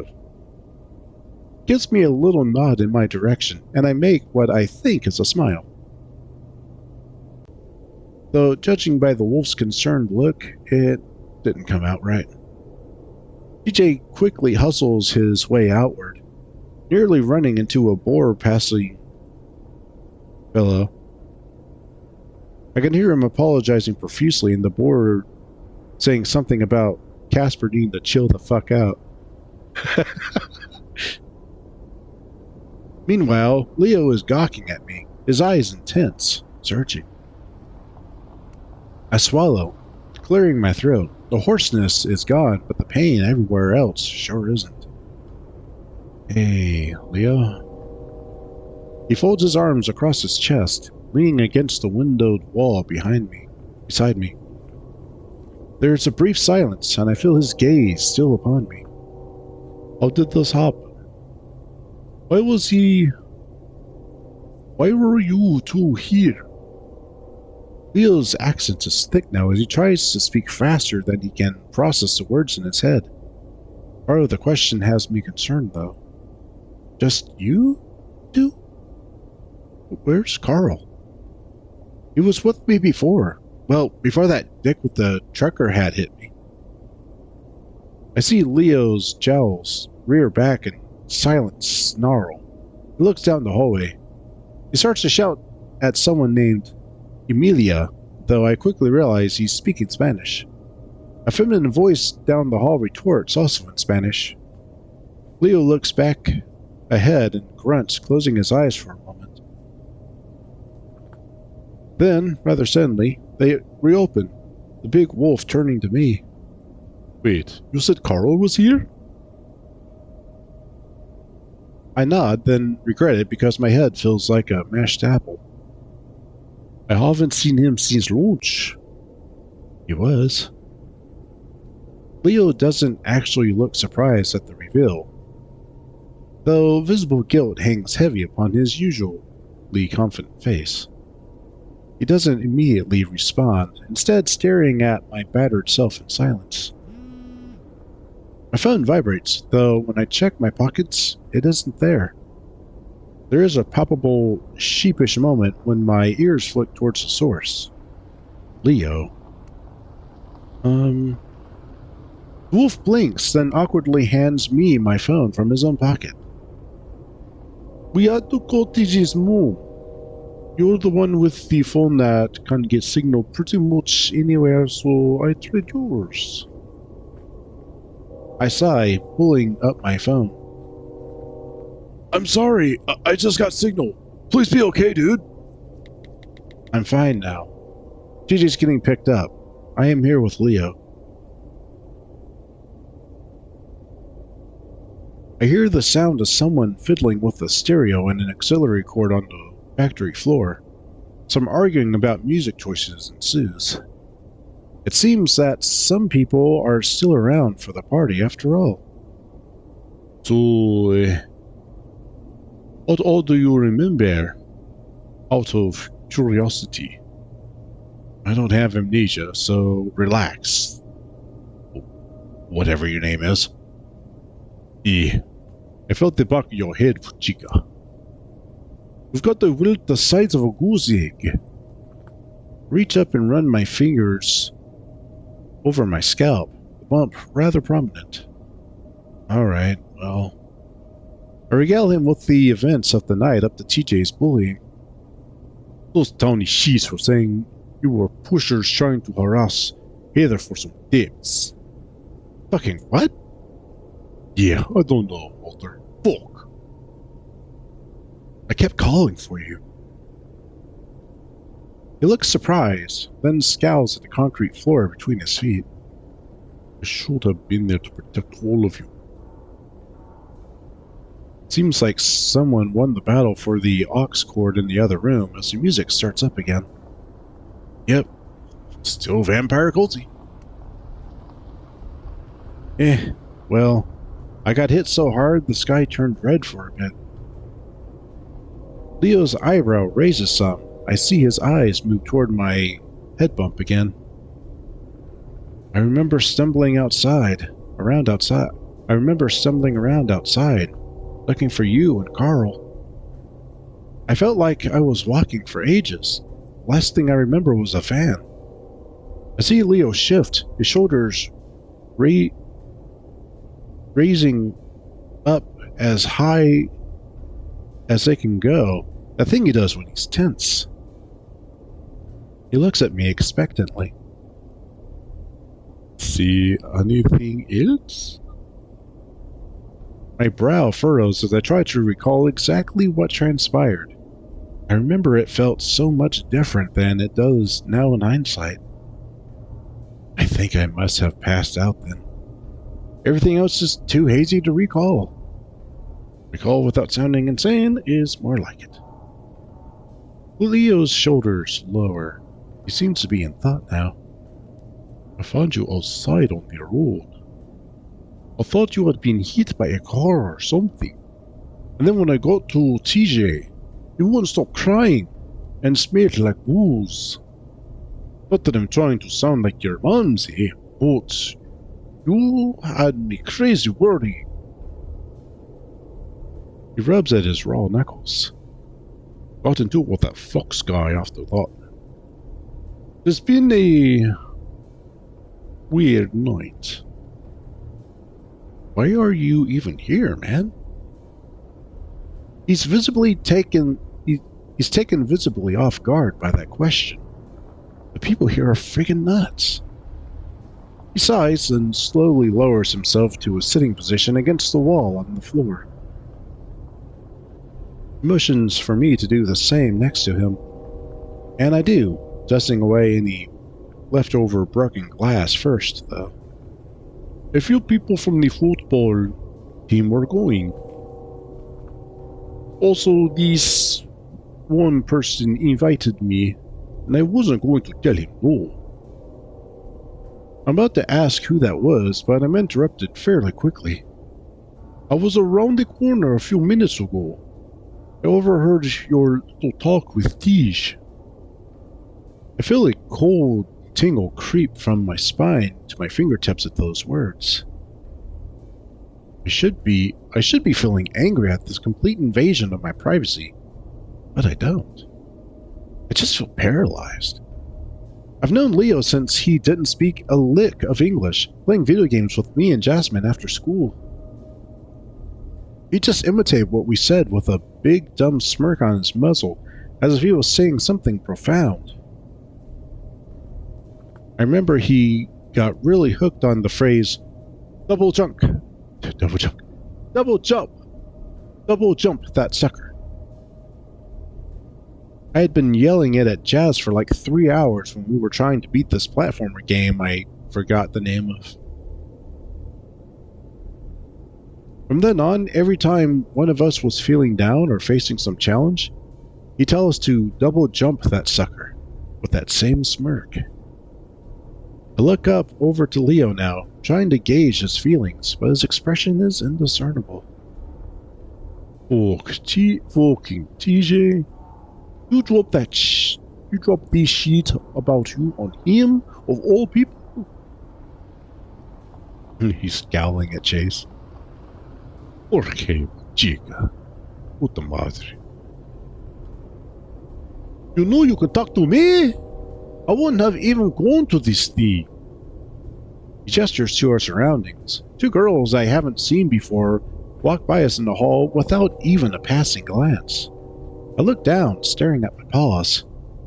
I went from having the chills to feeling like my face is on fire. I shift some upon the concrete floor. I try waiting for the girls nearby to completely get out of earshot, but they stop in the hall and start showing each other something on their phones. Leo follows my gaze, letting out a quiet huff.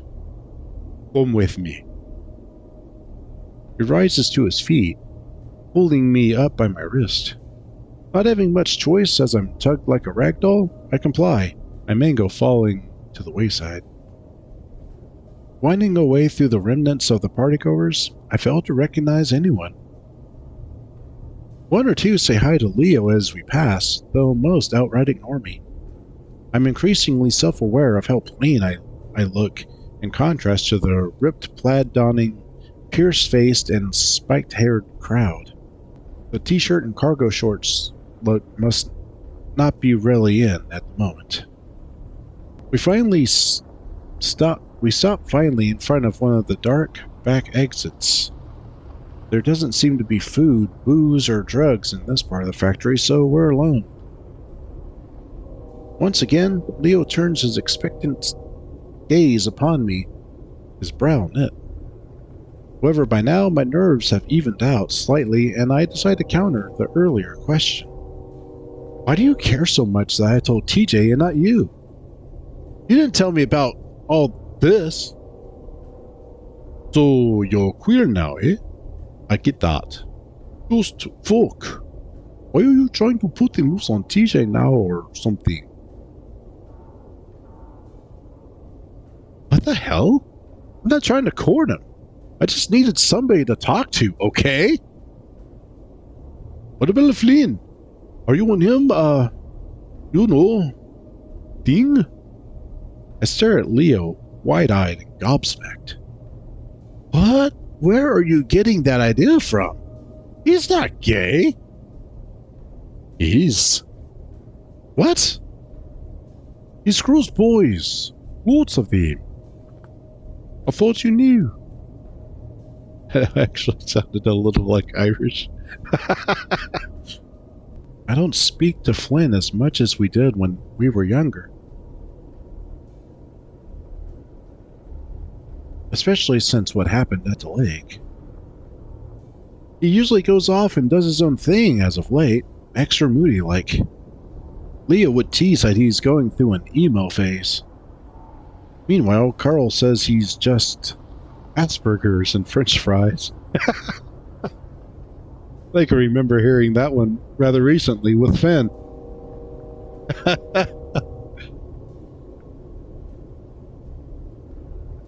I guess I haven't really talked with him personally enough to see past that. Have you? Have I what? Screwed boys. My eyes bulge in such a sharp reaction that even Leo holds up the flats of his paws defensively. Shit, alright. You already are new at this, huh? You could say that. Yeah. My parents didn't know until this morning. Or, I guess, last morning now. I heard... Let's roll off, yeah? I cross my arms over my chest, leaning my chin low down as I stare at the dusty concrete floor. I'm gonna try to see if TJ is still out front, get a ride home with him. I'll leave you be with your friends. I turn, beginning to move when I hear a growl from behind me. Oh, Puchika! He grabs my shoulder, spinning me around to face him again. Why do you have to be like this, eh? I didn't choose to be like this, Lee. Aye, you're adorable, Daphnis. Do you know how happy I was when I overheard you just now? It was a fucking fantasy, you know? Then I started wondering why you didn't tell me, and then I got all mad, and now I ruined this. You want to insult us, TJ, out of all people?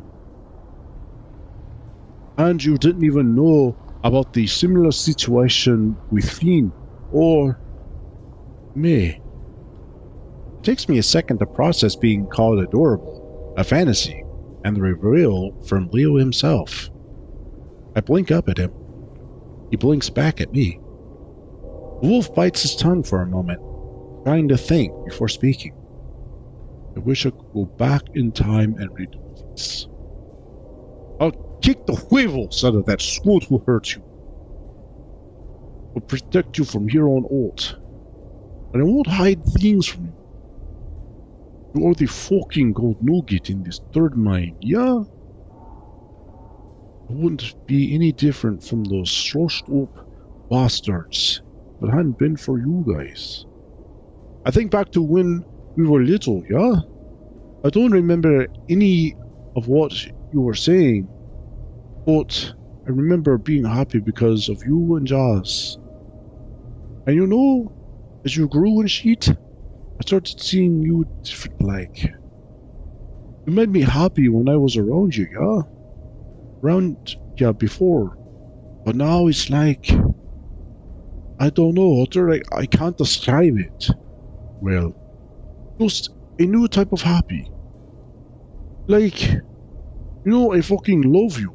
But I love you, you know? So, final point. You don't need to bother naive tease with this sort of thing. You got me to talk to. My face starts to tingle, my heart thudding so loud in my chest I'm sure Leo can hear it. I inhale shakily. This can't be happening. I must still be dreaming. I'm cut off as I spy an awkward young shadow, leering in the doorway, something bulky in his paws. Leo notes my shift of attention, turning about face to the figure. I see his muscles tense beneath his t-shirt. Just don't leave. I'll be back in just a second. Yeah, sure. Anything. I bump my knuckles together, watching the large wolf move to the doorway. I see him grab the shadowy fellow by the shoulder, trying to shift him away a little. The unknown guy thrusts what looks like a camera bag and tripod toward Leo. Leo shoves it right back. I see the wolf leaning close, his grip tightening on the other. He mutters something. The shadow whinges, his head turning. I think he's looking at me. Starting to feel rather awkward, I approach the two. As I do, however, the figure departs back towards the main factory floor. I'm never hanging out with anybody but those in our group from here on out, I swear, man. He curses something in Spanish under his breath. I used equipment like that before when I had to do a video story for the school news. The AV club rents them out to students for school projects. Are you, working on a school project? I see Leo's muzzle pull into a tight-lipped hold. He steps forward, taking hold of my shoulders. No. For love of God, Chess, please don't ask me about it again. His demeanor seems more akin to begging than annoyance. Flickers of fear in his eyes. I stand in his grasp, slack-jawed. This is beyond strange, but I can tell he's serious about his request. Oh, right, but just... Leo? Are you okay? I just want to get back to town with you, yeah? I guess I can respect that request. I'm assuming TJ's already been picked up by now. I feel completely awkward, having left our talk where we did.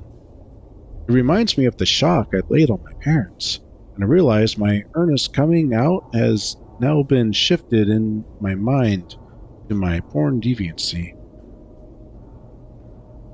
He's still probably blaming himself for everything, too. Meanwhile, it turns out Leo's gay, and likes me, and despite everything, the stuff he described feeling about me, I feel about him. My emotions are so damn conflicted right now. This emo vampire music is actually resonating with me. Leo releases my shoulders and moves toward the back door, tugging it a few times. He huffs some, then gives it a hard kick with his foot. One of the hinges snaps and the door falls into a hanging diagonal position. With a swift stop, the other two hinges snap off as well, leaving the metal door on the floor. We could have gone out the front. He stares at the door at his feet before looking up at me. Wouldn't have been as rebellious. You like destruction of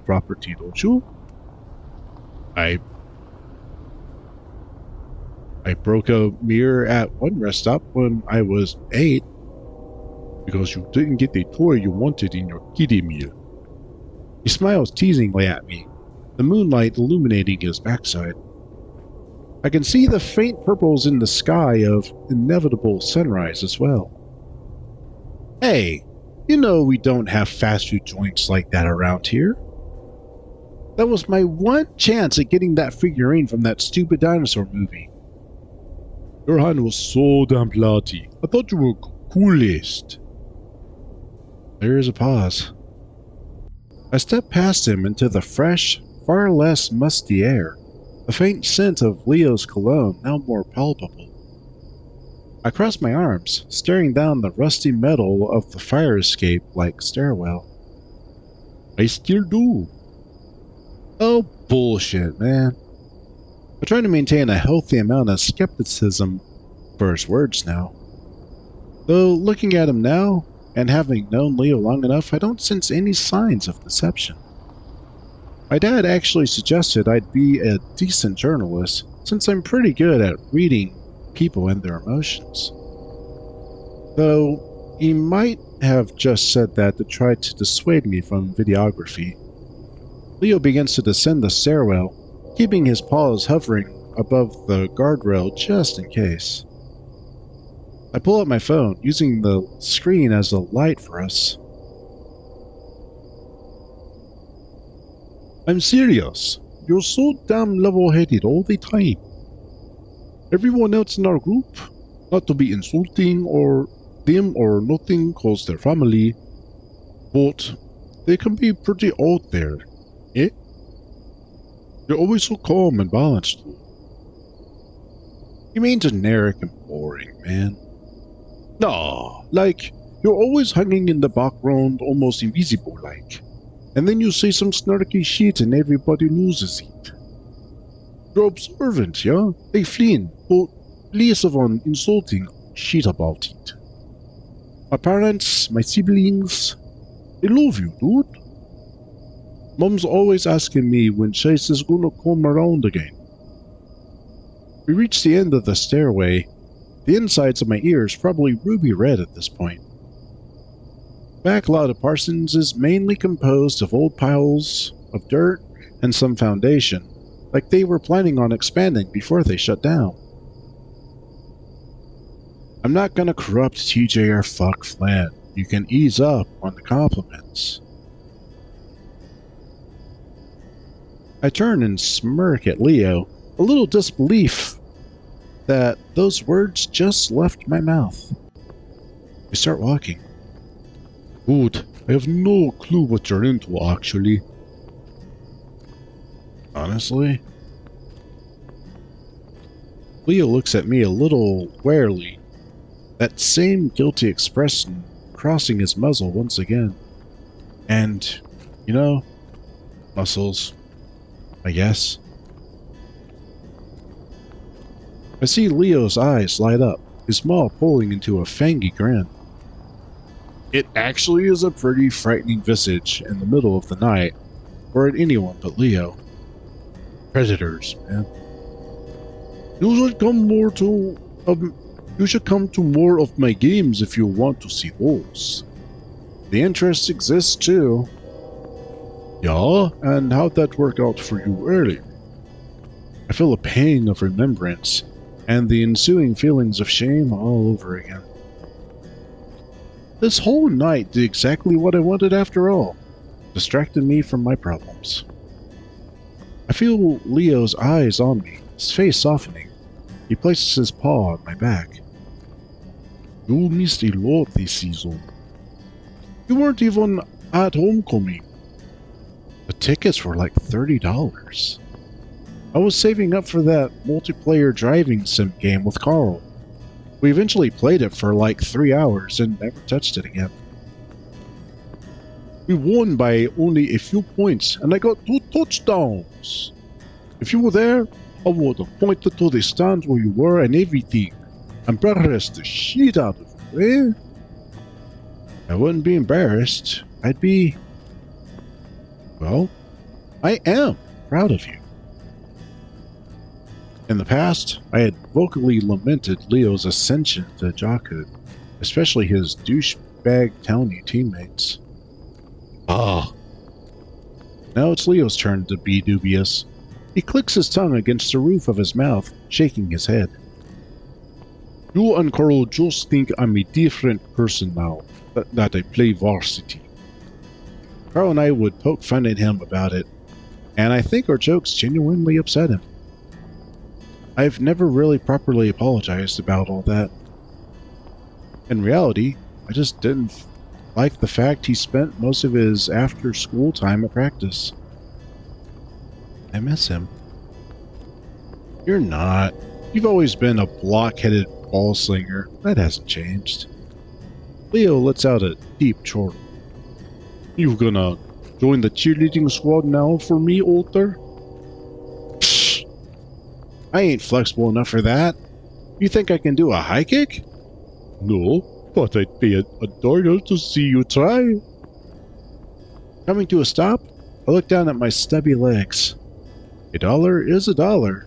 That's 1/4 of what I need to get a burger at the diner. You're not gonna film this, too. Wolf's shoulders tense, his gaze snapping to me. Jess, you said I wouldn't ask about it. Doesn't mean I can't tease you about it. He huffs, but I can tell that sort of cheered him up, in a way. Just don't mention it around the group, okay? I make a circle with my fingers in a gesture of acknowledgement. I make sure there is no errant shrubbery around me before directing my muscles to lift my right leg as high as it will go. It turns out that is barely a 60-degree angle from its stationary position. I hear the wolf snigger. Oh, come on! I am just a sack of furry stone, and even I can kick higher than that. We're two different species. Give me a break. Work for that order, Chase. Defy species norms and negative stereotypes, as Jasmine says. There are physical limitations that no third-period social sciences class can overcome. And I don't think that an otter being paid to perform for a wolf's amusement is exactly a progressive act. I believe in you. He says that as saccharine and smoochily as possible, eliciting an eye roll from yours truly. I lift my leg, this time racing my hands underneath my thigh and pushing up. I manage to get the thigh itself much higher, though I'm having trouble fully extending at the knee. Leo notices me and steps over, taking my calf and holding the small of my back supportively, so I don't tip over. My muscles are starting to burn something fierce, and the position is pretty damn compromising. I frown as hard as I can up at Leo, who bursts into laughter. Okay, now I wish I was filming that. Alter. Dude! I wriggle free, rubbing my now sore leg before continuing onward. True to his word, Leo fishes his wallet out of the back of his jeans and hands me a crisp $1 bill. I pocket the dollar, looking back over toward Leo. Don't I get a tip? The tip comes later. Jesus Christ. I bury my face in my paws, groaning in contrast to the baritone cackling of the wolf beside me. Jokes like that have a whole new meaning after tonight. As I peek through my fingers, I see that the sun has crested the edge of the mountains, and the world is bathed in glimmers of orange. I've been up for nearly 24 hours now, and my body feels more tingly than ever. And tired. We start walking beside the main road now, the lack of vehicle traffic giving an eerie stillness to the desert. Leo walks close to me, to the point where our paws brush against each other from time to time. So, that party. One of Leo's large ears flicks in my direction before he turns, canting his head curiously. Yeah? That wasn't very Day of the Dead-y, was it? He shakes his head. No, it was not. I think some of those deadbeats thought it had to do with the movie. I only really remember celebrating it once in my home country. Though, I wouldn't really say it was a celebration, yeah? I just remember my mom, dad, and siblings gathering in a cemetery. We placed orange marigolds in front of the abuelos' graves, lit candles, and ate quesadillas. Carl would like that last part.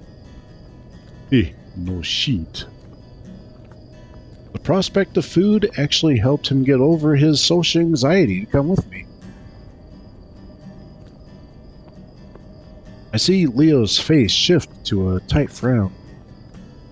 Look, man, that party probably made his issue so much worse. They barely had any fucking food, too. Some tool named Robert just brought a bunch of fruit. Better than nothing. I quietly mourn the absence of my mango as my stomach rumbles. But, yeah, remember we just talked about the loved ones that have passed, told stories, and sort of acted like they were there. So, do you actually believe that? Those who have passed can listen in on us when we want them to? He looks up for a moment, the color of the sunrise now matching the hue of his fur. Sweat stains are visible around his armpits. His knuckles are still bloodied, and his head fur is a complete mess. That being said, it is kind of a good look for him. Not so much for yours truly, though. No. His gaze shifts back ahead, his tone neutral. But it helps the living, you know? We still gotta get by. A silence hangs between us. It is pretty obvious his mind has drifted to memories of Sydney. Mine as well. This sort of awkwardness is common now. Sharing trauma like that and carrying on like nothing happened is usually our go-to. It has been about 4 years now, and it hasn't gotten any easier. Too many reminders here. We're all fucked up from it. Leo's overprotectiveness, Carl's anxiety, Jasmine's escapism, Lynn's rage, and my hallucinations, and TJ. Yeah. Poor TJ. Maybe next year we could try? Just... Leo looks at me, his eyes meeting my own before drifting to my paw. Slowly, he reaches over, grasping mine and his. I just want to move on, to cherish what I got, yeah? I want to... I can hear the word forget on the tip of his tongue, but he can't bring himself to say it aloud. Instead, he squeezes my paw tighter. I squeeze back. My therapist told me that I should talk about it more, but it isn't something that I can just broach in between talk of football and video games. Sure a shit way to kill any good feelings in the area, that's for sure. Like right now. Walter. He brings our paws up in front of us, forcing me to look at our own interlaced fingers. Seeing the size difference, the red fur gripping my own, is enough to make my neck feel hot, my heart thud heavy. Look at what we're doing right now. We can shoot the sad shit about how tragic everything in Echo is. Or we can go against the grain and be happy. I say, let's be fucking happy. Leo smiles down at me, letting our paws fall back to our sides. Despite his motivational wording, I can tell from the gleam in his eyes that he's nervous. His usual confident bravado shaken in this new territory. I don't blame him. They say this sort of thing is supposed to give you a butterflies in your stomach feeling. Yet, as we walk along the abandoned Route 65, I feel less like I have butterflies and more like I'm about to jump out of a fucking plane. It isn't that simple, Leo. Well, fuck. Well, fuck it. Just pretend it is for a while and see how that goes. What exactly are you asking for? He rubs his forehead. His fanged teeth briefly gritted. I don't know how to explain it. Just cheer up. That wasn't exactly eloquently put, even by Leo's standards. I haven't eaten anything since lunch, swam or slept in 24 hours. I've been beaten in the head, wasn't able to save TJ from getting bullied to hell, and my parents caught me looking at gay porn, and now will never look at me the same way again. I still have to deal with that. I'm not exactly in the best mental states at the moment. Though this, I gesticulate to the two of us with a swirl of my free hand, is helping. Freaking me out for sure, but I'm glad you're here. We'll make all that right. I feel my phone vibrate against my thigh, my heart sinking. I realize quickly, though, that it's just a text message and not another call from my parents. Mom and Dad haven't sent a text in their lives, as far as I know, saying they prefer talk as short text messages can lead to confusion. I do agree with them on that second bit.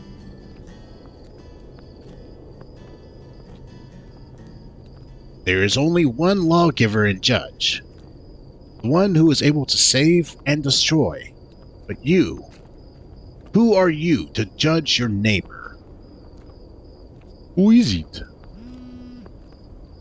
James 4:12.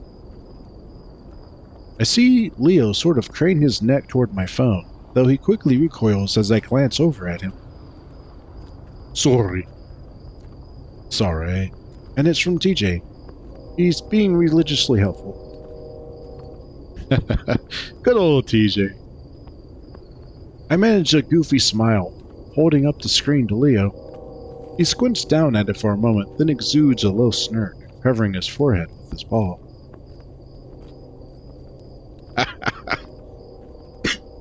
Okay, not the shame one, but I see the with is WTIH, which is that's just it's kind of funny to me because as long as the first and last letters are correct, you can usually understand what the word's supposed to be if all the correct letters are there, and it was like that. I don't think I've noticed that until now. Knowing that they really put this all together really fast is like it's real easy to just be like, it's good. Plus I do that all the time. So I can't really criticize. No, that was just funny. It just came to mind. Every time I look at it, it's with I am Audrey. Why can't they all be like cheese, eh? But who are we to judge? I put on a bit of a voice for that line. Leo groans, nudging me roughly. If it wasn't for him, I wouldn't have even gone to the party. I learned about you and Flynn being like me. You think this is one of those fate things? I shrug. I bet Jasmine would be squealing when she hears about all this shit. This is just like one of her comics. The mangas? Mangas. I don't actually know if she reads yaoi stuff or not. That's the anime porn with the Twinkie triangle types, yeah? Right? I nearly choked trying to contain my laughter. Are you familiar with it, Leo? Yeah, of course! I'm familiar with it. I got a whole bunch of files with that sort of stuff saved in my sample music folder on my PC. Nobody ever looks there. Glancing over, I see that Leo seems genuinely happy now. I mean, a bit sweaty, fidgety, and blood splattered, but so am I. I'm trying not to ruin it. I exhale and refocus, shifting my attention to the big old wolf currently holding my hand and looking at me expectantly. Don't ever get too comfortable with that sort of thing. I did, and now everything's fucked for me in the eyes of my folks. Your mom is the nicest lady. I can't imagine her kicking you out or anything. I'm not worried about that. God, getting kicked out almost sounds preferable to having to face them every day with them having seen me like that. Imagine if your parents found your yaoi folder and how they'd see you from then on. Well, they shouldn't have been going through my shit in the first place. I think Mama already knows about me being gay, though. What? She kept asking me if I liked Jasmine, like, yeah?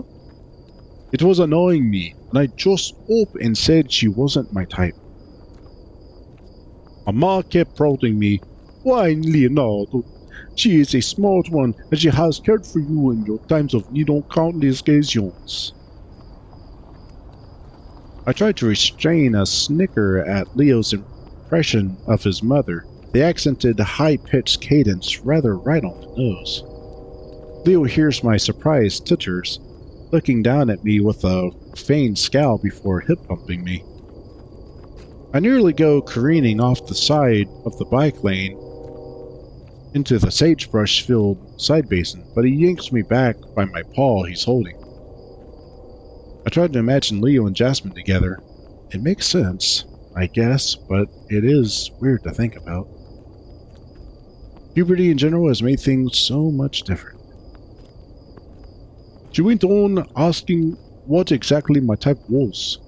I think I was frustrated or something at the time, like after a bad practice session. I said, not gears. My eyes widen, picturing the confrontation in my mind. Jeez, what happened next? I regretted saying it. Mama could see that plain enough from my mug, yeah? She just clicked her tongue, told me to let her know when I felt like talking more about that. I'm assuming you haven't really followed up on her offer? Oh, jeez, I have not. There's a silence between us, mostly because I'm trying to think up a response that isn't, well, I have it worse. Before I can speak, we approach what looks like a short dirt driveway that leads up to a shack of some sort. Leo stops and points towards it. Please cut through here and head to my house, through the rear yard. I don't want to deal with Jeremy right now in case he's awake and outside his house. I sincerely doubt that Jeremy and Clint would be out and about being dicks this early on a Saturday, but I don't argue and follow along.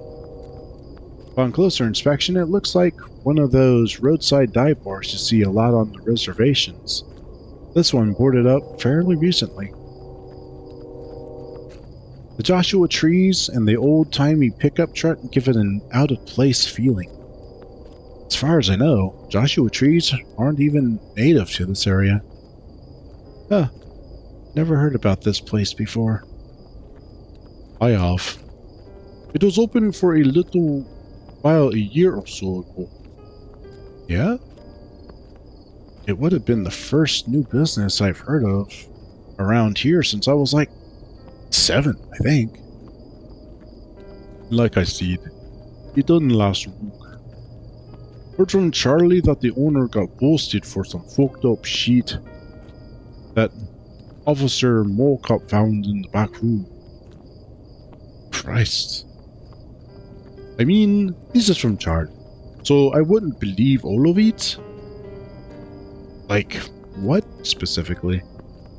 Leo shrugs, a light frown on his muzzle. I don't know. You wouldn't tell me. We continue moving, Leo kicking an errant bean can along in front of us as we walk.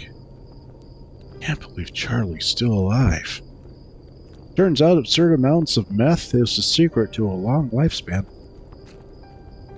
What if I find out you've been taking it, Older? I'll shorten your fucking lifespan real quick. He smirks at me and I roll my eyes, glancing back at the side of the abandoned bar as we pass. Keith and Brian's Booze Bastion. Keith and Brian. Ugh. Brian's probably the one that put all that shit in the back room. Oh, fuck, it was probably front. Who knows what they were really doing back there? Could have been, was it laundering money? That was probably it. Brian. Fucking Brian.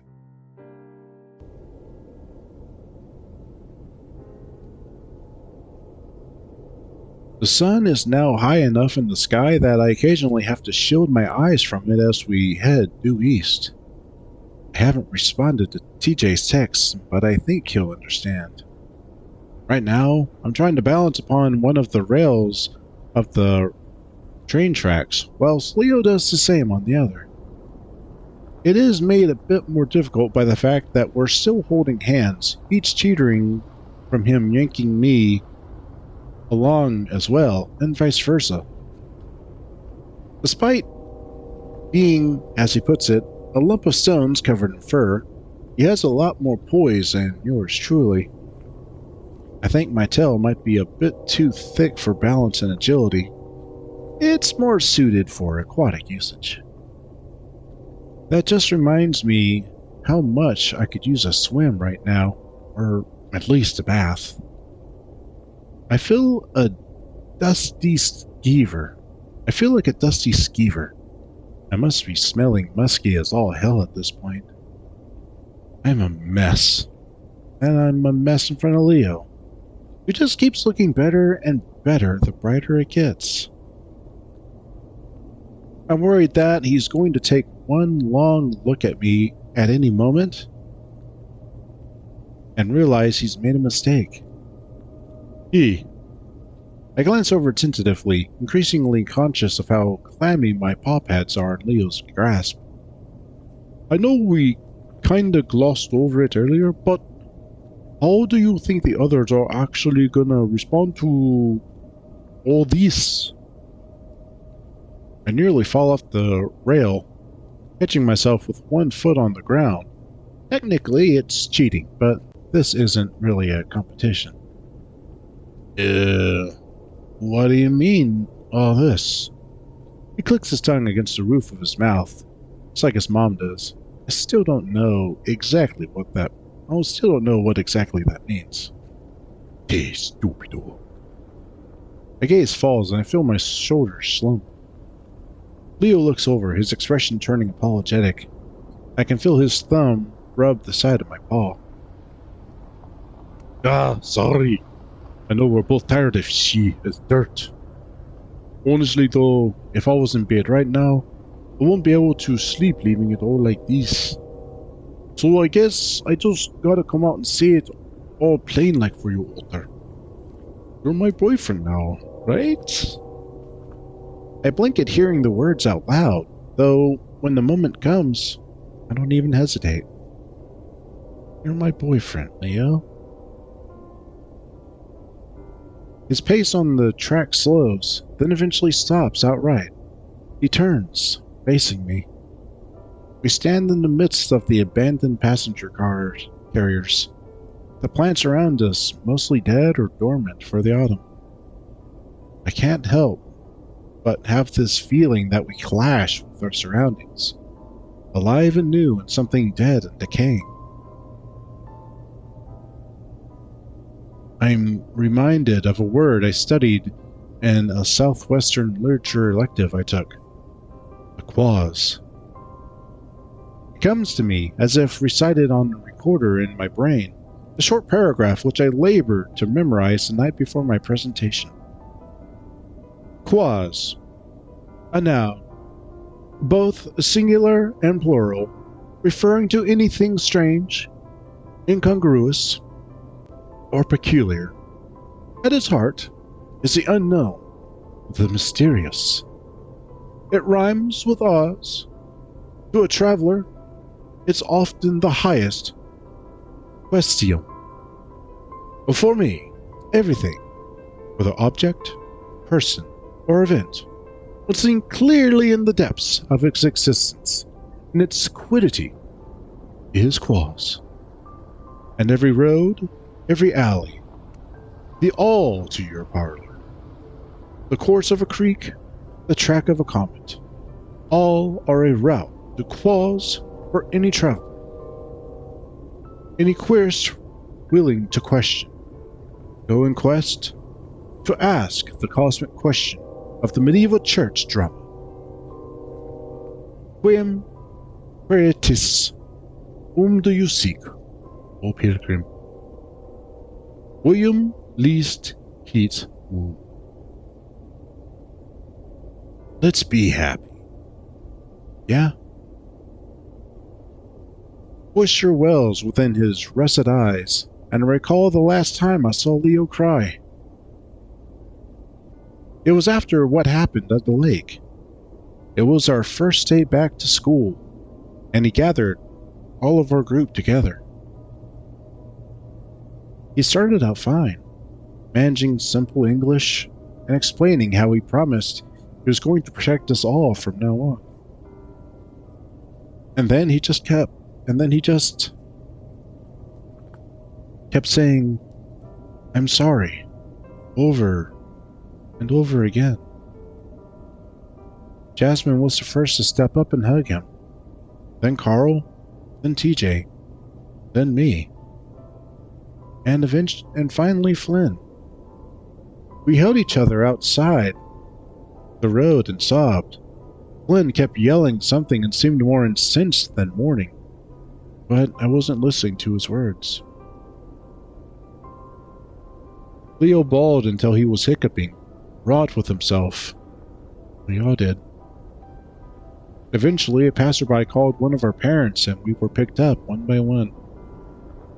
The funeral had happened the week before, and our parents thought we were ready to reintegrate, but things were better. It never felt like things got better.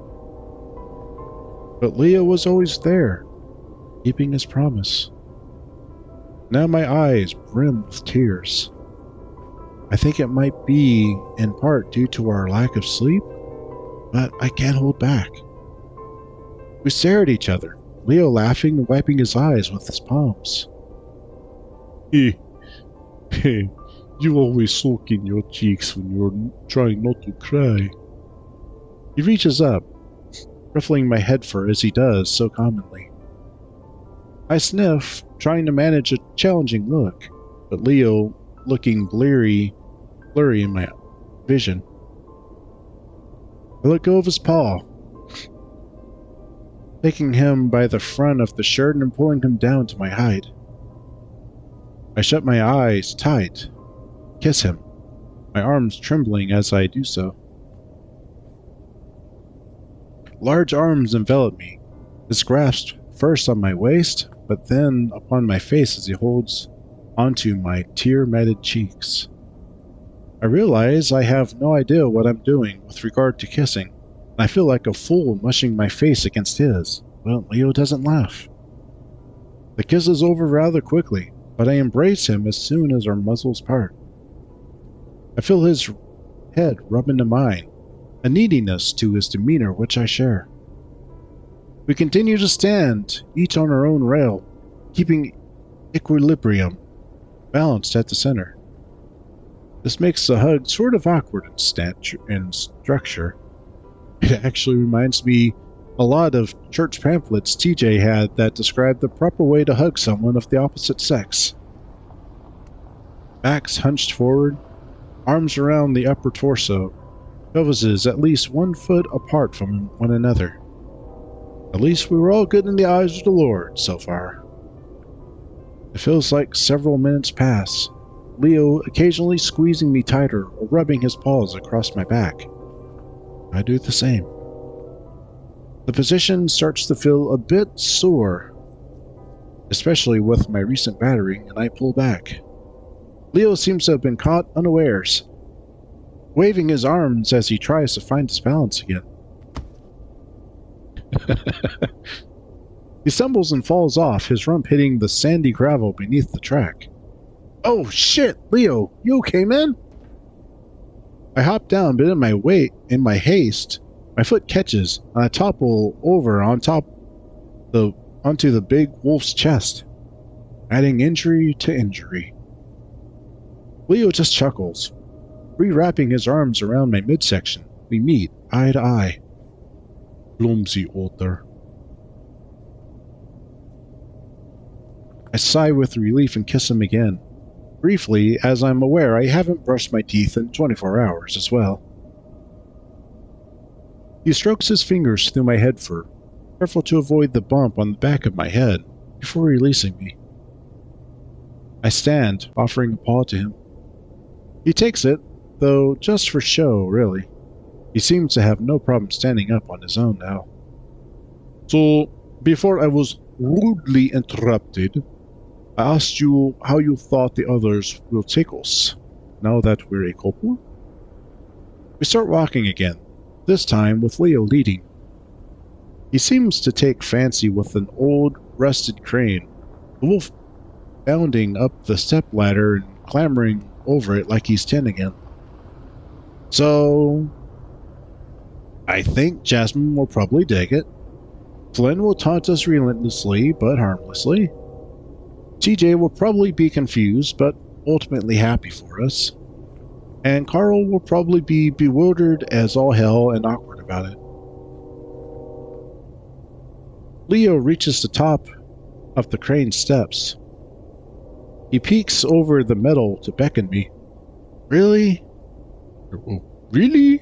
In my head, I imagine when I tell Carl I am queer and stuff, he would just say, "That's gay," then continue playing his handheld without caring.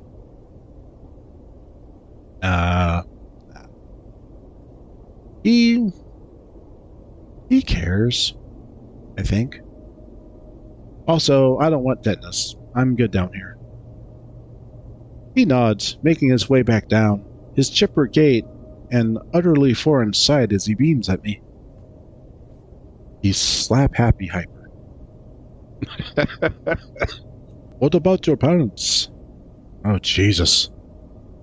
One day they catch me with gay porn. The next, I have a big-ass Hispanic wolf boyfriend. I don't know, man. I want to tell mine about you. They'd be happy for me, I guarantee it, yeah? My eyes drift down to my pocket, the weight of my phone still resting against my thigh. I still have a voicemail from yesterday that they sent me. I haven't listened to it. I see some of his excited demeanor diminish to his usual, more concerned expression. Leo heads over beside me and we continue walking. Yes, whatever they see, you still got me. He approaches me and stops, his fingertips tapping his hips as he thinks of what to say. You still got a lot of us in the group, and if shit got real bad, you'd stay with us for a bit. Jasmine does it all the time. I and Mama are used to having a house filled with kids, but since most of my siblings moved out, it's just me. TJ's parents would never turn you away, either. And Coral? Well, God knows that he has enough damn rooms that go unused. His parents are barely ever there. You could be like that one movie where the boy who lived in the walls of the house, making spooky noises at night and eating their gorgonzola. I let out a small chuckle. Remember how Carl used to be really afraid of ghosts a few years ago? I got to hang out with him and play video games as a coping mechanism excuse. Still, now that I have my phone in hand, I still have that same twisting dread within my gut. I'm just... It's like everything is changing. My hit... Oh, that's still Chase. It's like everything is changing and my head is spinning. My folks will never see me the same again. They won't, because you're almost a fucking adult, Chess. The curtness of Leo's tone has me look up from my phone and back to him. Isayuka, people grow up. You have, and really handsomely, I got to say, yeah? I look off to the side. The flattery's making my neck warm and my cheeks flush. Despite everything, I still can't believe it's Leo that's saying all this to me. The thing is, your parents are gonna love you no matter what. They're good like that. I know. I bit my neck. He grasps his throat, looking down at me with bloodshot eyes and a smile. Other shit piles around here are the ones I'm gonna have to worry about. Because no way I'm hiding that I have chased the altar as my boyfriend. And trust me. He raises up his large fist in front of me, showing the crimson which still stains his knuckle fur. They try anything or harass you for it, I'll make sure they know the consequences. I shift my focus from Leo's fist to his wild gaze. Man, you need some sleep. Leo blinks, then brings his fist back to rub the back of his neck. Fuck yeah, I do. He sniffs, rolling his shoulders some before looking back to the phone in my hand. Alright, let's listen to this voicemail, yeah? He looks off to the side, sort of muttering embarrassedly under his breath. Double jump that sucker and whatnot. It's so cringy, but I feel like I want to kiss him again. I smile wryly at Leo. He just huffs. Fair warning though, you're still probably grounded as hell. I snirk, my chest feeling tight, my mouth dry. Oh yeah, I get that. I get yelled at if I don't call my parents back within 5 minutes anyway. I'll miss you while I'm in lockup though. Leo grins lopsidedly, less wild now. I'll see if I can arrange a conjugal visit or something. I take a deep breath, navigating to the voicemail inbox section. Ready? I can see Leo's family home in the distance now, some smoke rising up from the backyard. I must be grilling something. Ready? I press play. There's Route 65! TJ's route! So, yeah, there was quite a few differences. That mention of Gorgonzola by Leo actually reminded me that in the beginning, we didn't get the whole thing from Leo, or not Leo, Glenn, talking about his Gorgonzola and salad. Where he's like a miss-send from his aunt, or to his aunt. Actually went to Chase. And there was a lot of things that were different about this one. Like, I had forgotten TJ, for instance, was the one that was dragging Chase in. Chase, I thought I was going to see Leo. And no, it was TJ. And TJ was cool about the whole coming out thing. He didn't even see that seem that confused. As a matter of fact, he was just okay with it.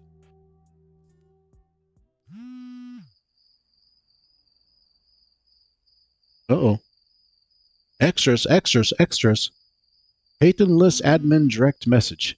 If a man has sexual relations with a man as one does a woman, both of them... Ah. Well, I'm going to have to pause that and read it. But, yeah. I didn't know about the little extra there either.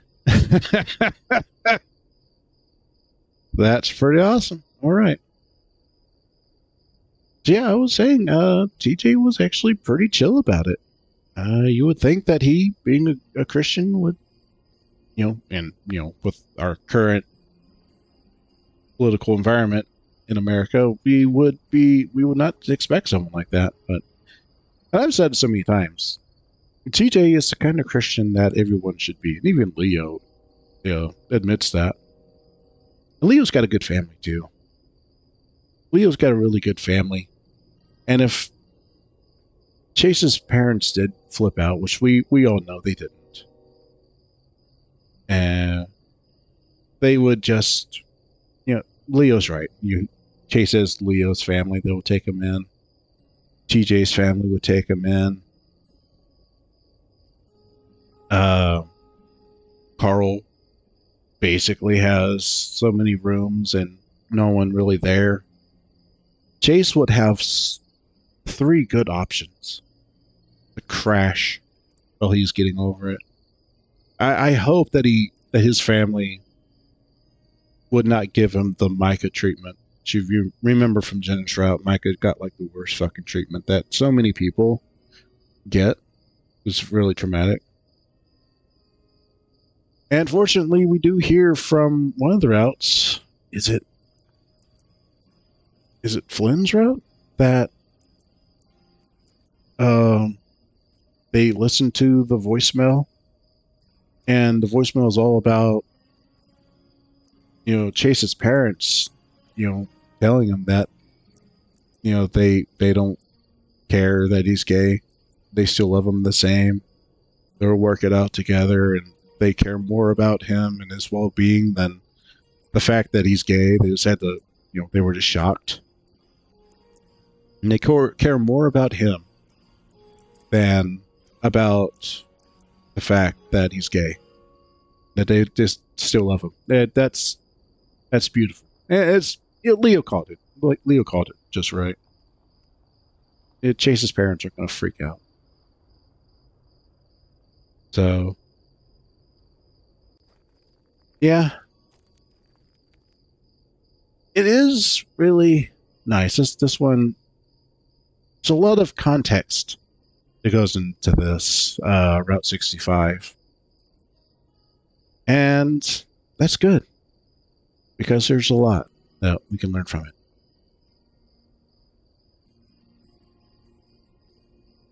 I think we do. But anyways, that's going to be it for Route 65, TJ's route. The only one we have left is Jenna's route. When we get that, we'll get to it when we get to it. So until then, thanks for watching and listening, everyone. Hope you enjoyed it. And if you have any comments about it, have observations that I missed, let me know about them in the comments below. I'd love to hear about them. Like to read what you have to say. And if you're new to this channel, here I go again. If you're not subscribed, go ahead and hit the subscribe button. Hit the bell. Leave a like and leave a comment. We're a nice small community here. And we're growing. I look forward to seeing more of you around again. Until then, take care, everybody. Bye. And as an extra, here is that extra that we had earlier. Peyton list admin direct message. If a man has sexual relations with a man, as one does with a woman, both of them has done what is detestable. They are both to be put to death. Their blood will be on their own heads. Peyton List, admin direct message, Leviticus 2013. So, yeah, that's